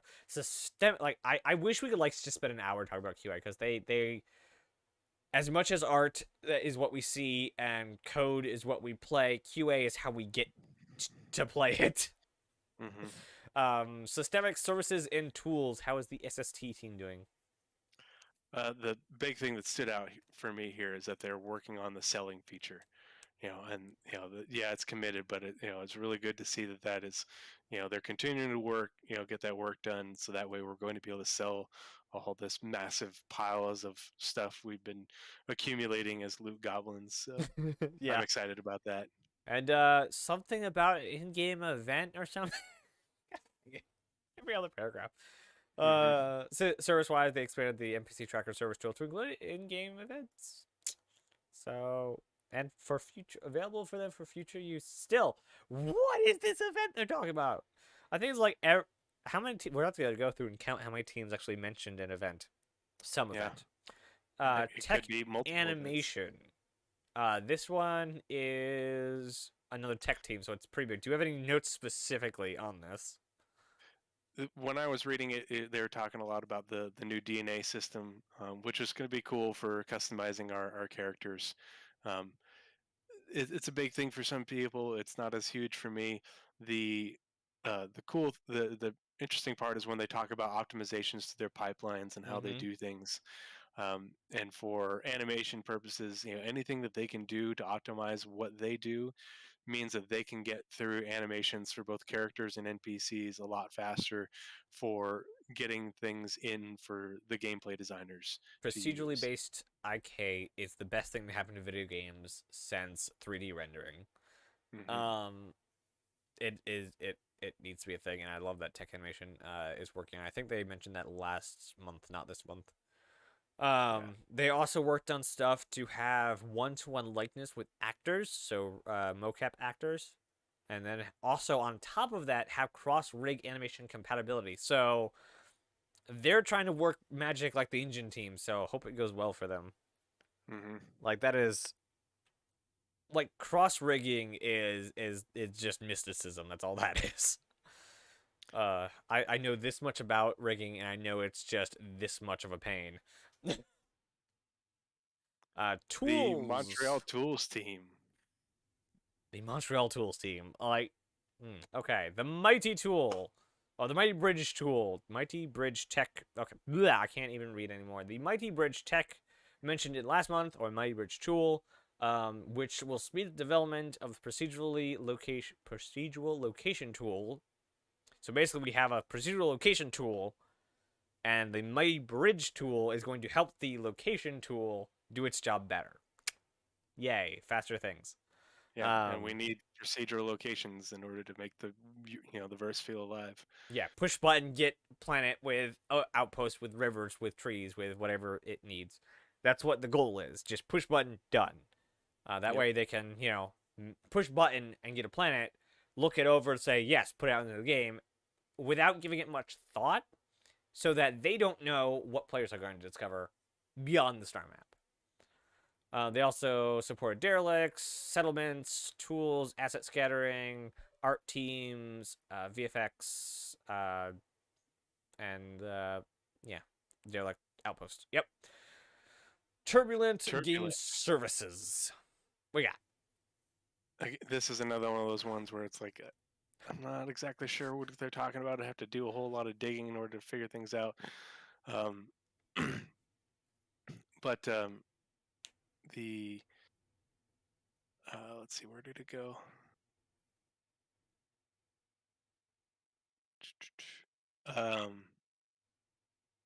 It's the way I read some of this is that they're making optimizations and improvements for logging in and out of the client to make that more stable, make that more smooth. Which is great because for a lot of people, like even for me, I've got a pretty speedy computer. Yeah, it can take a while to log in. So those improvements for the login process, but also the things going on with events, and the load and following significant engagement during community events. Yeah, it's one of the lines in here. Performance improvements have been made. Also, the reputation service somehow that got and they mentioned server meshing at least twice in here. So Turbulent doing server meshing work as well, not just in-house CIG devs. Yeah. Turbulent web platform. Yeah, there's there it's kind of wow, they split them funny up into how the website is sort of disjointed, and some things are very up to date and advanced, and other things are need UI updates and everything. Like they're working. The roadmap and it. the star map are like we said. Did we say that in here? Awarded. The star map has awards because when it came out, no one has used the I think it's still HTML based in that way. No one used it for that kind of a thing, and so they got an award for doing it. That was amazing. The roadmap is really cool. Telemetry also really cool. Ship matrix is terrible. Yeah, it's kind of very disjointed. Oh man. Community hub getting a rework. Also, they prepared for upcoming in-game events. There's another one, adding new features for better showcased vehicles. Better matrix, maybe. Must be talking about like Invictus launch week, maybe. Adding new features to better showcase. Adding new features to better showcase vehicles. Oh wait, that's the web platform. So yeah, this is on. Like launches of ships and sales. Yeah, and are we gonna get a better 3D engine on the web platform? Maybe, I don't know. That'd be great. Like we have the holo viewer, the holo. Yeah, the holo viewer on the ship pages. Oh, is this called a holo viewer? Okay, yeah, the holo viewer.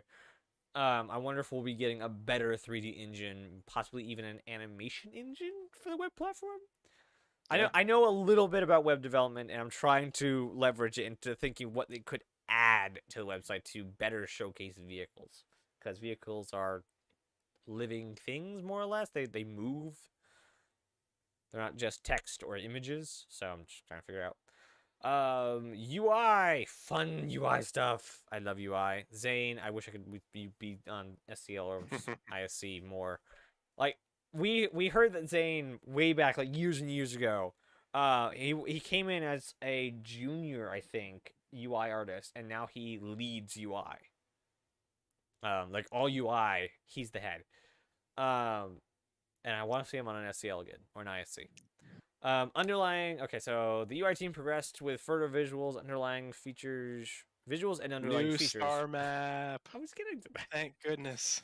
Uh, and hopefully, this is a big hope. So tinfoil hats on. This replaces both in-game and website star map.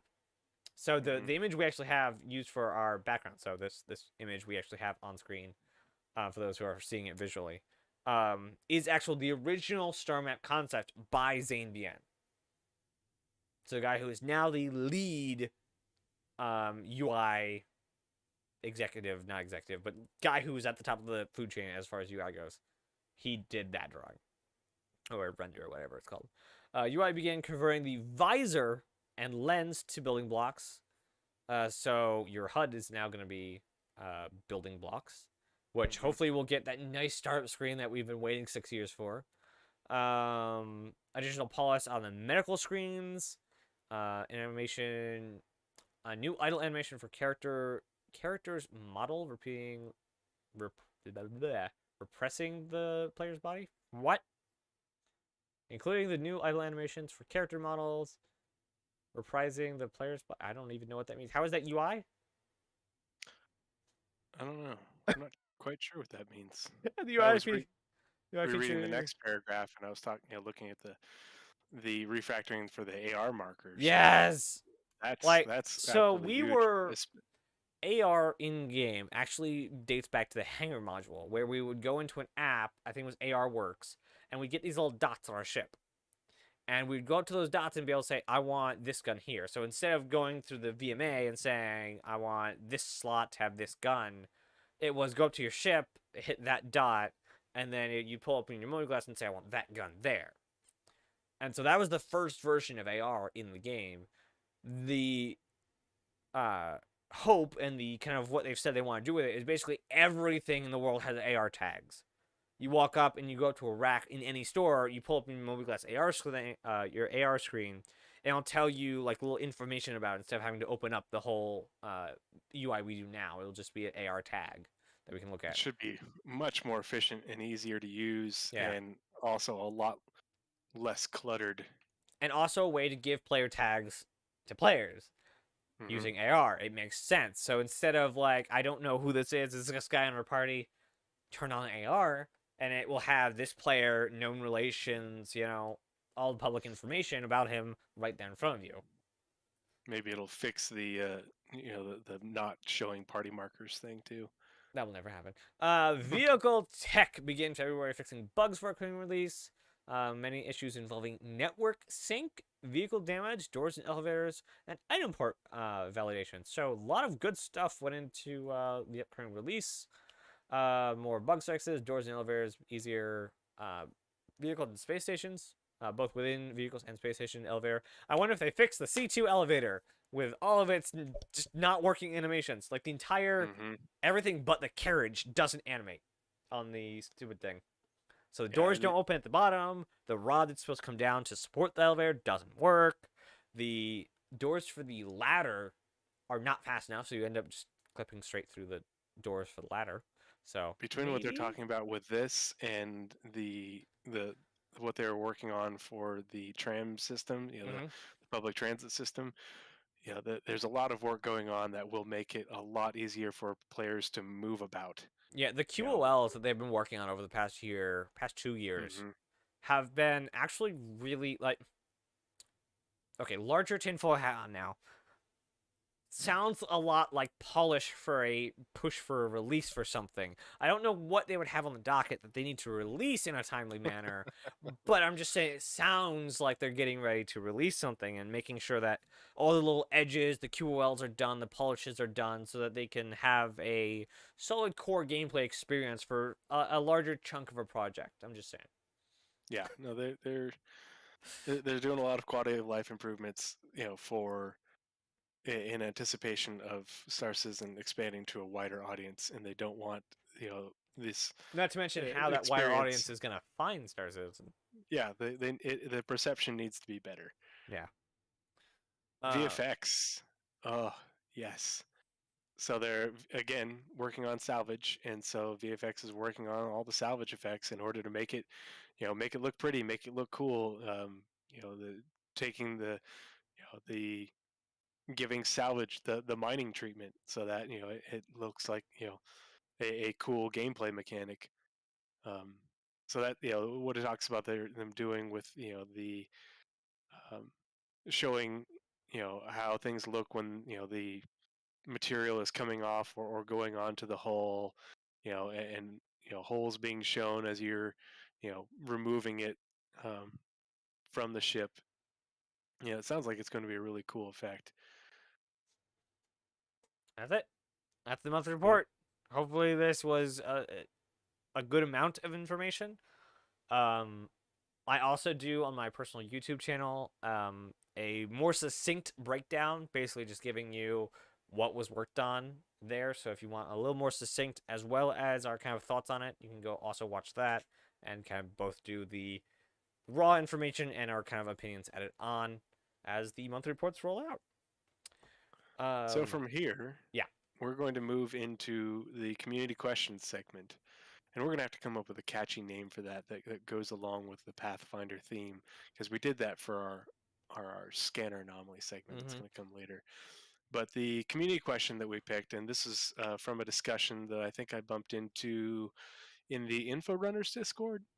I'm not sure where I found it, but the question was, someone asked, where is modularity, and what's going on with the Retaliators modules and the gold standard pass. So right And before we get so, into all of that, community questions are questions oh, we get yeah. wherever we are, whether that be larger questions that we keep seeing in the Twitch chat as we're live, whether we get replies in the comments of wherever we post the podcast afterwards, or we just see them in various discords. It's kind of larger questions that we find in the community.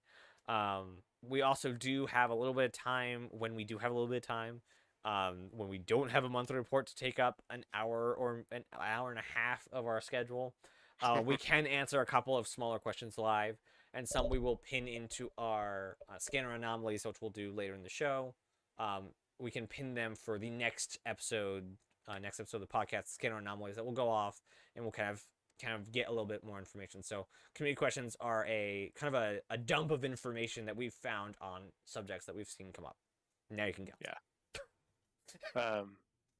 Yeah, and so the short of it, when it comes to modularity, there was the IAE All Ships Q&A on December 3rd.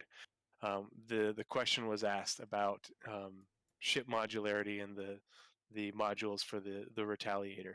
And this is all going to be in the show notes. You'll be able to see the links to the different videos and images for links to the progress tracker. But John Crew basically explained to us, the backers, that the issue with modularity is that the object containers in ships don't stream in and out. And so, if they were to push forward with modularity as it is right now, they could take out a module in a ship via like the VMA, and visually the module would be gone. But on the back end, in the code, all the item ports for that module would still be there. And so the example is, on the Retaliator, you could take out the torpedo module, but and replace it with, say, the dropship module. But on the back end, it would still show that the item ports for the torpedoes are still there on the torpedo racks, and so you could, still equip torpedoes, and you'd go to sit down inside, your dropship module in the Retaliator, and somebody could, reload the torpedoes, and all of a sudden you have a torpedo sitting in your lap, and it wouldn't work right. Right. And so the work that they did, that's on the progress tracker, and again that's in the show notes, for the Retaliator room OC swapping, OC being object container, that occurred February through June of this last year. And basically, that was them getting the object container swapping working as much as they needed to for Squadron 42. And it's mostly for the designers working on Squadron 42 in order to be able to set up vehicles how they want them at runtime. As you were playing the game, these things would be able to spawn in and out with the correct setup without causing a bunch of problems. But they still have to make it so that the object containers and ships actually stream in and out when you're swapping them out completely. And that requires people from the vehicle tech team who actually worked on the object containers for ships in the first place to actually finish that work. And those people are ostensibly working on object container streaming, updating it for the first implementation of server meshing. Um, and so until they are done with that work, they can't come back and finish the work on modularity for our ships. And so we did a little bit of digging beyond that, and the um, we found that there uh, there are two people from the vehicle tech team who are on the persistent streaming and server meshing sprint, an engineer and a designer. And currently their scheduled work goes, through till mid-March, so another week or so. We don't know for certain if these are the people who who are needed to finish this work on modularity, but ostensibly they could be because they are from the vehicle tech team and they are working on persistent streaming and server meshing. Probably persistent streaming. So maybe we will see modularity worked on continuing later on in the year. The other indication that modularity will get its work in short order is that the Apollo, again, tinfoil hat, smoking a little bit of hopium, the Apollo got put on the roadmap. The Apollo needs modularity for swapping out the beds because you can swap out the beds on the Apollo, whatever configuration you want.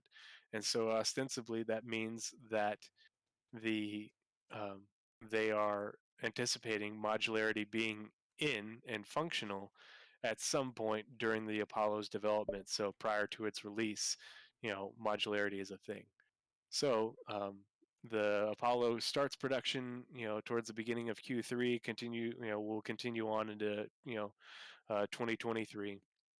We don't know how long it's going to take, but it gives us sort of an idea that, hey, if the Apollo needs modularity, before the Apollo releases, modularity and modularity with the Retaliator will be in the game.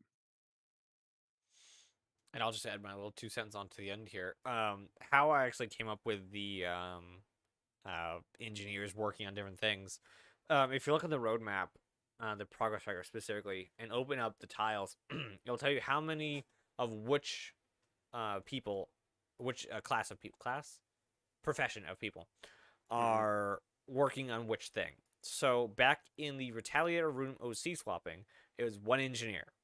When that ended, the only thing that started was the vehicle-to-vehicle loadout spawning. So this is vehicle tech team, also that had 2 engineers. Now, the only thing that started around that time, at the time that ended, so that would have been 12 weeks later, was vehicle support for Squadron, which is 1 engineer, and persistent streaming and server meshing, 1 engineer. So those are your 2 engineers. There is a month gap between those 2, and that is what miscellaneous support is for. If you have schedules that don't quite match up, they put them over to miscellaneous support so they can spend a little time over there while they're waiting for prerequisites to be cleared up so they can move on to another sprint. So those 2 converge, or those 2 come off of vehicle-to-vehicle loadout spawning and go into streaming, and what was the other one? Vehicle support for Squadron. The math adds up. And after that, nothing is on the roadmap currently. There is nothing actually for the entire tech team past March. So we are waiting for Jake to bestow us with more information. Yeah, more information for the downstream teams, hopefully in the next, maybe not next, maybe in the next update, or maybe we'll get part of it in the next update, and then the rest at the very end of March. Who knows? But not soon enough for Right. people like us. Right. The other thing for the modularity for the Retaliator is they have shown us some work in progress for the gold standard and the modules themselves. And so the Retaliator gold standard was shown off on Inside Star Citizen June 17th. It was called Dynamic Range, where I think that was the one where they showed the how they were moving the docking ports and adjusting the elevators and a few other things. And then on ISC on August 19th, they showed more of the work in progress for the gold standard. I believe that was the one where they were showing off. I'd have to rewatch it again. The where the components would go, the component doors, adjusting the hallways for players and NPC navigation, um, and a few other things. And then they also showed work in progress on the modules themselves. So they did get started on the work for the modules, so you can see some work on what they're looking like, what they're thinking their function will be. And if you want to compare that to way back when, because we've been waiting on modularity for the Retaliator modularity period for a very long time. The first concepts for the Retaliator modules were shown off on Around the Verse, during ship shape portion of that episode on September 17th. 2015. And all these videos, 2015, 6 years later. Yeah. That's what we need. We need a Zoom call episode with Jared, Sandy, and Ben. That's what we need. That would for old time backers. That would be the show of the year. I do miss just Ben them Lesnick. guys sitting in a room, even like not talking or just talking whatever they feel like it. Like seeing those three again, just talking to each other. Nostalgia. Mm-hmm. That'd be great. Just do that, guys. Just do it. Is that all we're doing for community questions for today? Is it good? Yep. Just Sweet. yeah, in the show notes, all the video links are in there. They're all timestamped for your own consumption. So if you are curious about modularity and want to know more, by all means, go read these things. Go look at the images. Watch the videos from the timestamps. If you have more information about modularity, if you think we missed something, let us know. Drop a comment. On YouTube, or send us a message.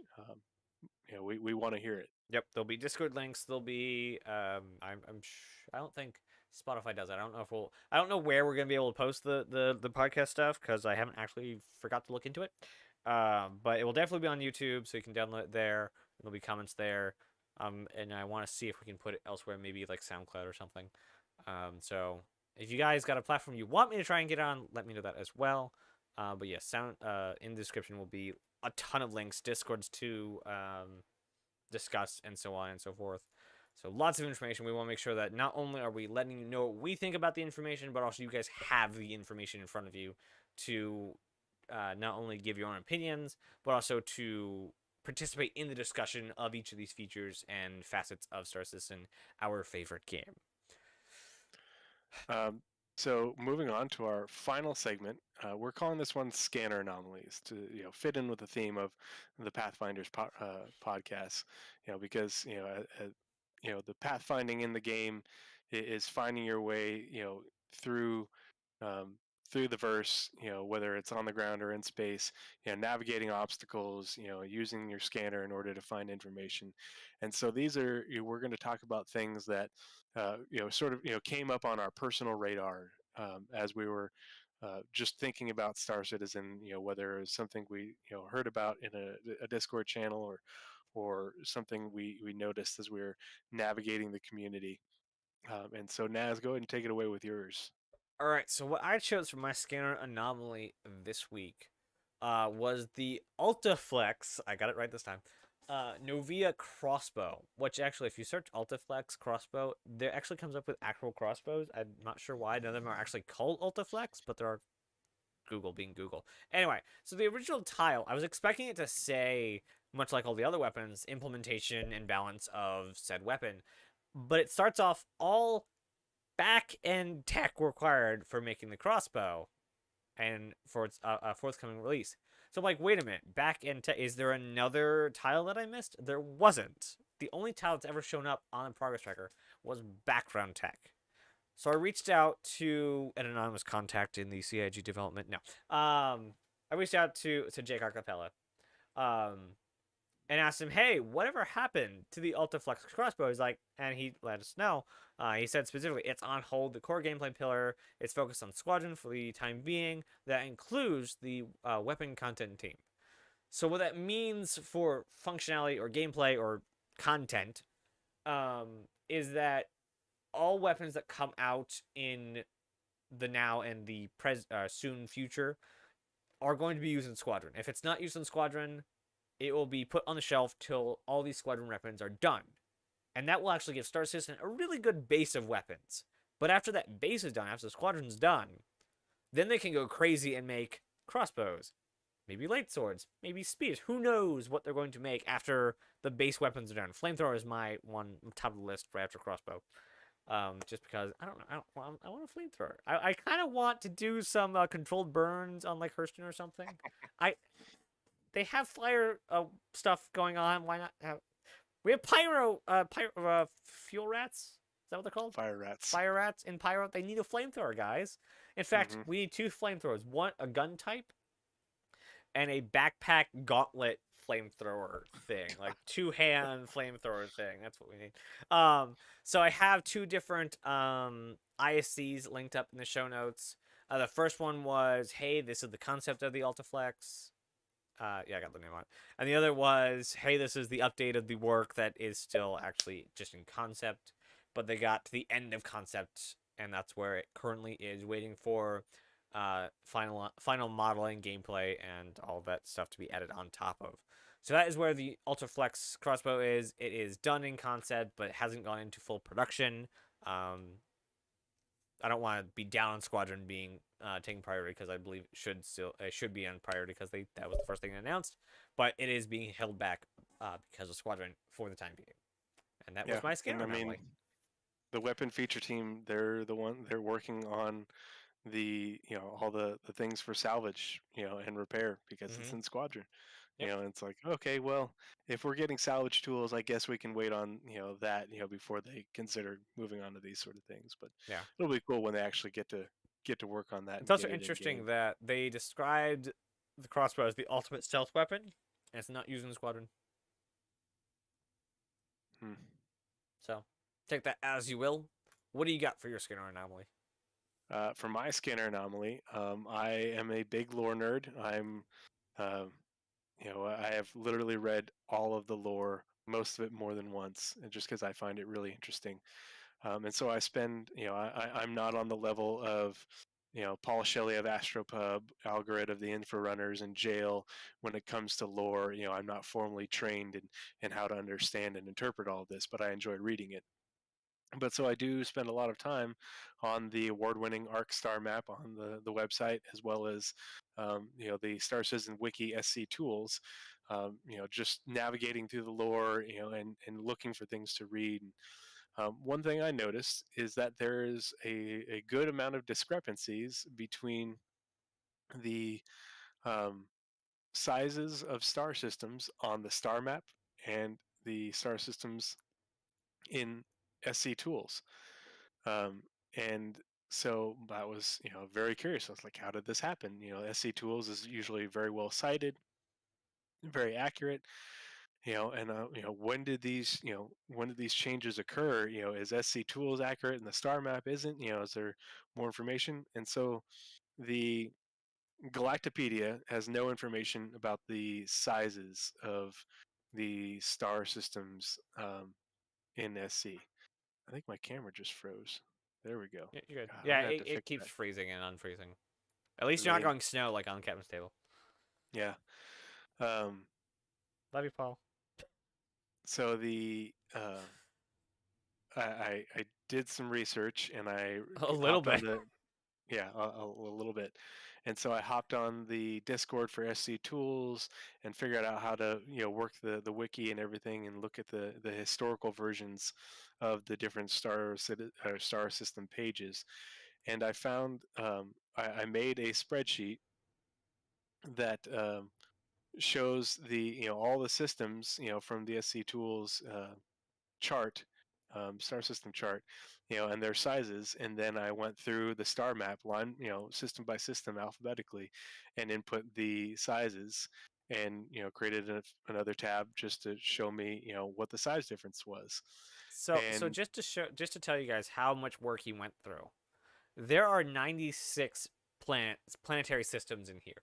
He went through each one of them to get their on the size star map, and the differences of their sizes, yeah, and in order manually to input do them that, into this list. yeah. So go down the show notes and go check out this giant spreadsheet, because holy crap, there's some actual interesting stuff that he's gonna get to, but he put in some work for this, much more than I did for my little bit. So I had to go to the star map and search each system by name, and then it automatically takes you, you click go to it, and it takes you to the system, and then you have to back out of the system, right click on the system, and then it'll show you the documented size. and And how so I long did put this them all all take? in there.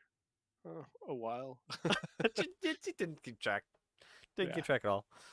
Oh The man. the thing, what I and the other thing that I found was, there's a number of size, a lot of size differences. Some of them are pretty large. Most of them are, only a handful of AU, but a little bit here and there that makes, systems, a bit different. I also found a post on Spectrum from someone called Adrian SC Center. And SC Center is actually the web app that this person named Adrian has made. Looks like his development of it is a bit on hiatus just for personal financial reasons. But for the Star Map was released in like late 2016. And so he um, cataloged all the dev updates to the star map through 2017 all the way through to the end of 2018. And so what I noticed is that there were a whole bunch of changes to star system sizes, along with other things, that occurred in that period after the star map was released, that made it onto SC Tools. And so those systems have the right sizes on SC Tools. And so these changes, the differences that we are seeing right now on my spreadsheet and between the two sources are from, basically from, 2019 forward. And there isn't a record of when those changes were made that I could find. If you're aware of where that is, please let me know. I'm making a post on the Ask the Devs section of Spectrum to the lore team to see what the motivations were for those changes, if they can give us some insight. But so on my spreadsheet, the system with the largest change, and this is why I find this very interesting, is Nyx. On SC Tools, it is listed as 39 AU, and Stanton, for comparison, is 5. So it is literally almost 8 times larger, according to SC Tools. But on the star map, it's only listed as 11. Ostensibly, the star map is the most accurate source, based off what I just talked about. But that's a huge, huge difference. It got chopped down by 28 AU. It's still 11 AU. 11 AU is still double what Stanton is, but it's a lot less. And so, the gameplay implications, in that, the Nyx system is the second system that we're going to get in game.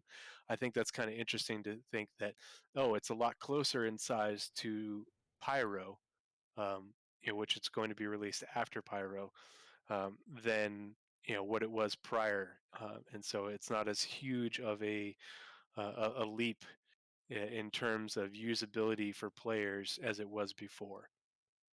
Um, the other systems that, as far as getting reduced in size, Indra, which is a Xeon system, went from 31 AU to 13 AU. Centauri, went from 21 to 10. I don't think we're going to see that system for a while. But there's also, and it goes down, like Nemo went from 12 AU to 2 AU. But there's also a number of systems that uh, grew in size. And so, and Pyro actually was listed as 17 on SC Tools and is now down to 13. So it's not as big as it once was. But if you scroll down to the bottom of my spreadsheet, you'll see that there are a number of systems that grew pretty substantially in size. The biggest change is the Palas system, another Xeon system, went from 9 to 40. So it grew by 31 AU.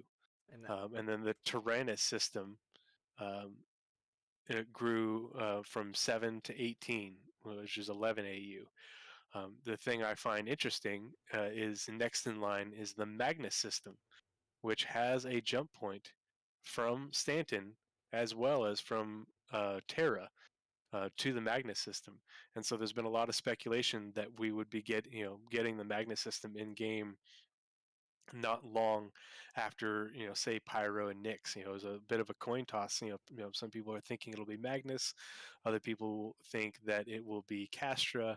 But the Magnus system went from 3 AU to 14. So it's the same size as Pyro essentially now, whereas before it was essentially a beginner system, because it was so small. So the gameplay implications for that, being that it's sort of a system that you graduate from, when leaving Stanton, if you start there, it's pretty interesting, that it's, nearly 3 times the size of Stanton, whereas it used to be the same size. The other one that's interesting, and it's not as big of a jump, is Oberon. The Oberon system shares a jump point, or is connected to Vega. And Vega is shown off in the Squadron 42 trailers. You see Admiral Bishop walking around in the ruins on, I forget which planet it is, on Vega. Um, and showing the destruction from the Vandal attack. And in the lore, Admiral Bishop, following, repelling the attack on Vega, also decimated a Vandal attack in the neighboring Oberon system with the Retribution, super dreadnought, the giant gargantuan ship. And there's actually a permanently stationed large UEE Navy task force in Oberon now, in order to protect the flank of Vega. So a lot of interesting gameplay implications from these changes that are much more recent than the previously documented ones. And then a few of the previously documented ones that are pretty interesting to think about is um, the TAMSA system. It used to be 45 AU. Now it's 303. It's the largest system in the game. And this is a change that occurred, sometime in 2018, and hasn't changed since. So there are going to be systems that are hundreds of AU across. Think of it as the ultra hard mode for exploration when it comes to systems. Another interesting change was the null system. Null is a undeveloped or unclaimed system, basically owned by pirates. And so, when you think about, Pyro being a pirate system and unlawful, the null is much the same way, but on grander scale. On a grander scale, because Null has on it, one of the planets is called Ashana, and that is where um, the landing zone made out of a crashed UEE carrier, the UES Olympus, is now, and it's a black market, and a haven for criminals and smugglers.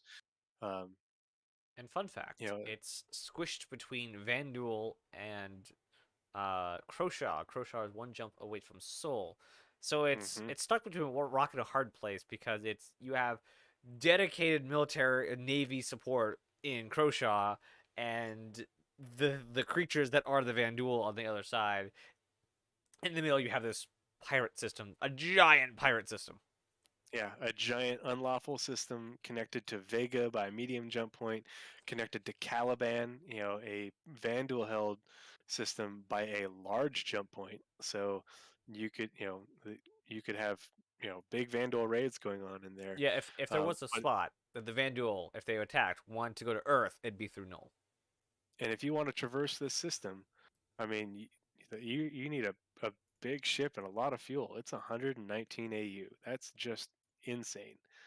Um, and then I talked about Oberon.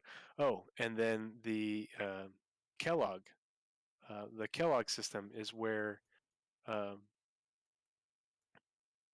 let's see. Oh wait, where'd it go? Uh, And it's up near Vanduul space. North.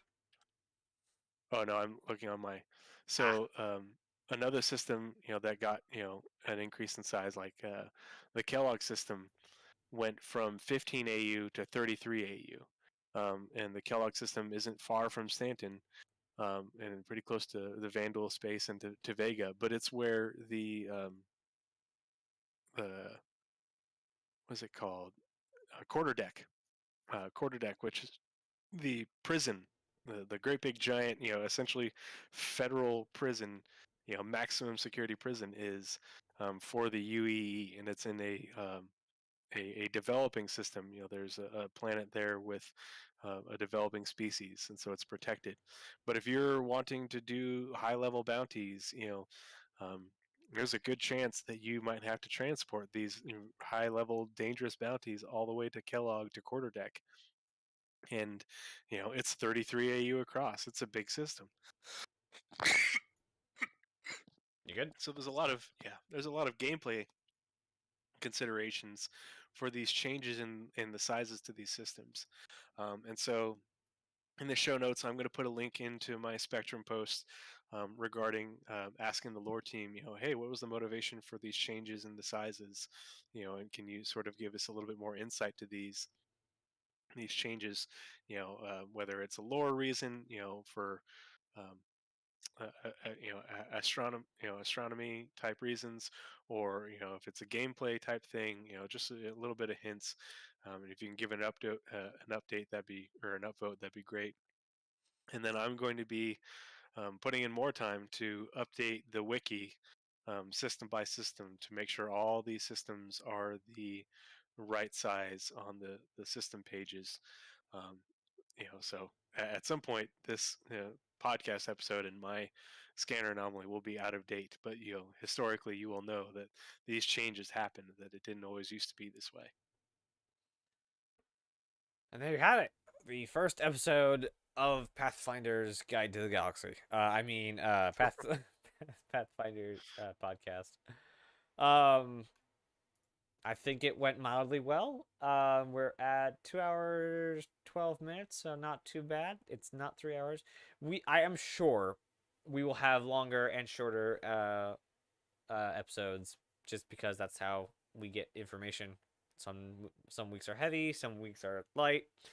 As said, this will be a bi-weekly thing, so not next Monday, but the Monday after that, we'll be right back here doing another one, and then you'll see it on subsequent places that we figure out to post it. Any closing comments? Anything you got? No, it's been fun. We'll refine we'll do a better job of, having bullet points, and so that way we can work our way through the monthly report a little bit faster. So it's not a detailed summary, but just picking out the highlights and stuff. Because you really should read the monthly report yourself. But It's a lot of again, words, and you might not understand everything, but the stuff that you don't understand, that's why we're here. Yep. Most of the information is there. We will pick out the highlights, the things we think are the most interesting. But if you have questions about the monthly report, if you have questions about something on the progress tracker, drop us a line and we will try and help you make sense of it. But yeah, no, this has been fun. This has been really interesting, and it's going to be cool to see where this goes, and see what sort of things we can find out and help get the community the answers they're looking for.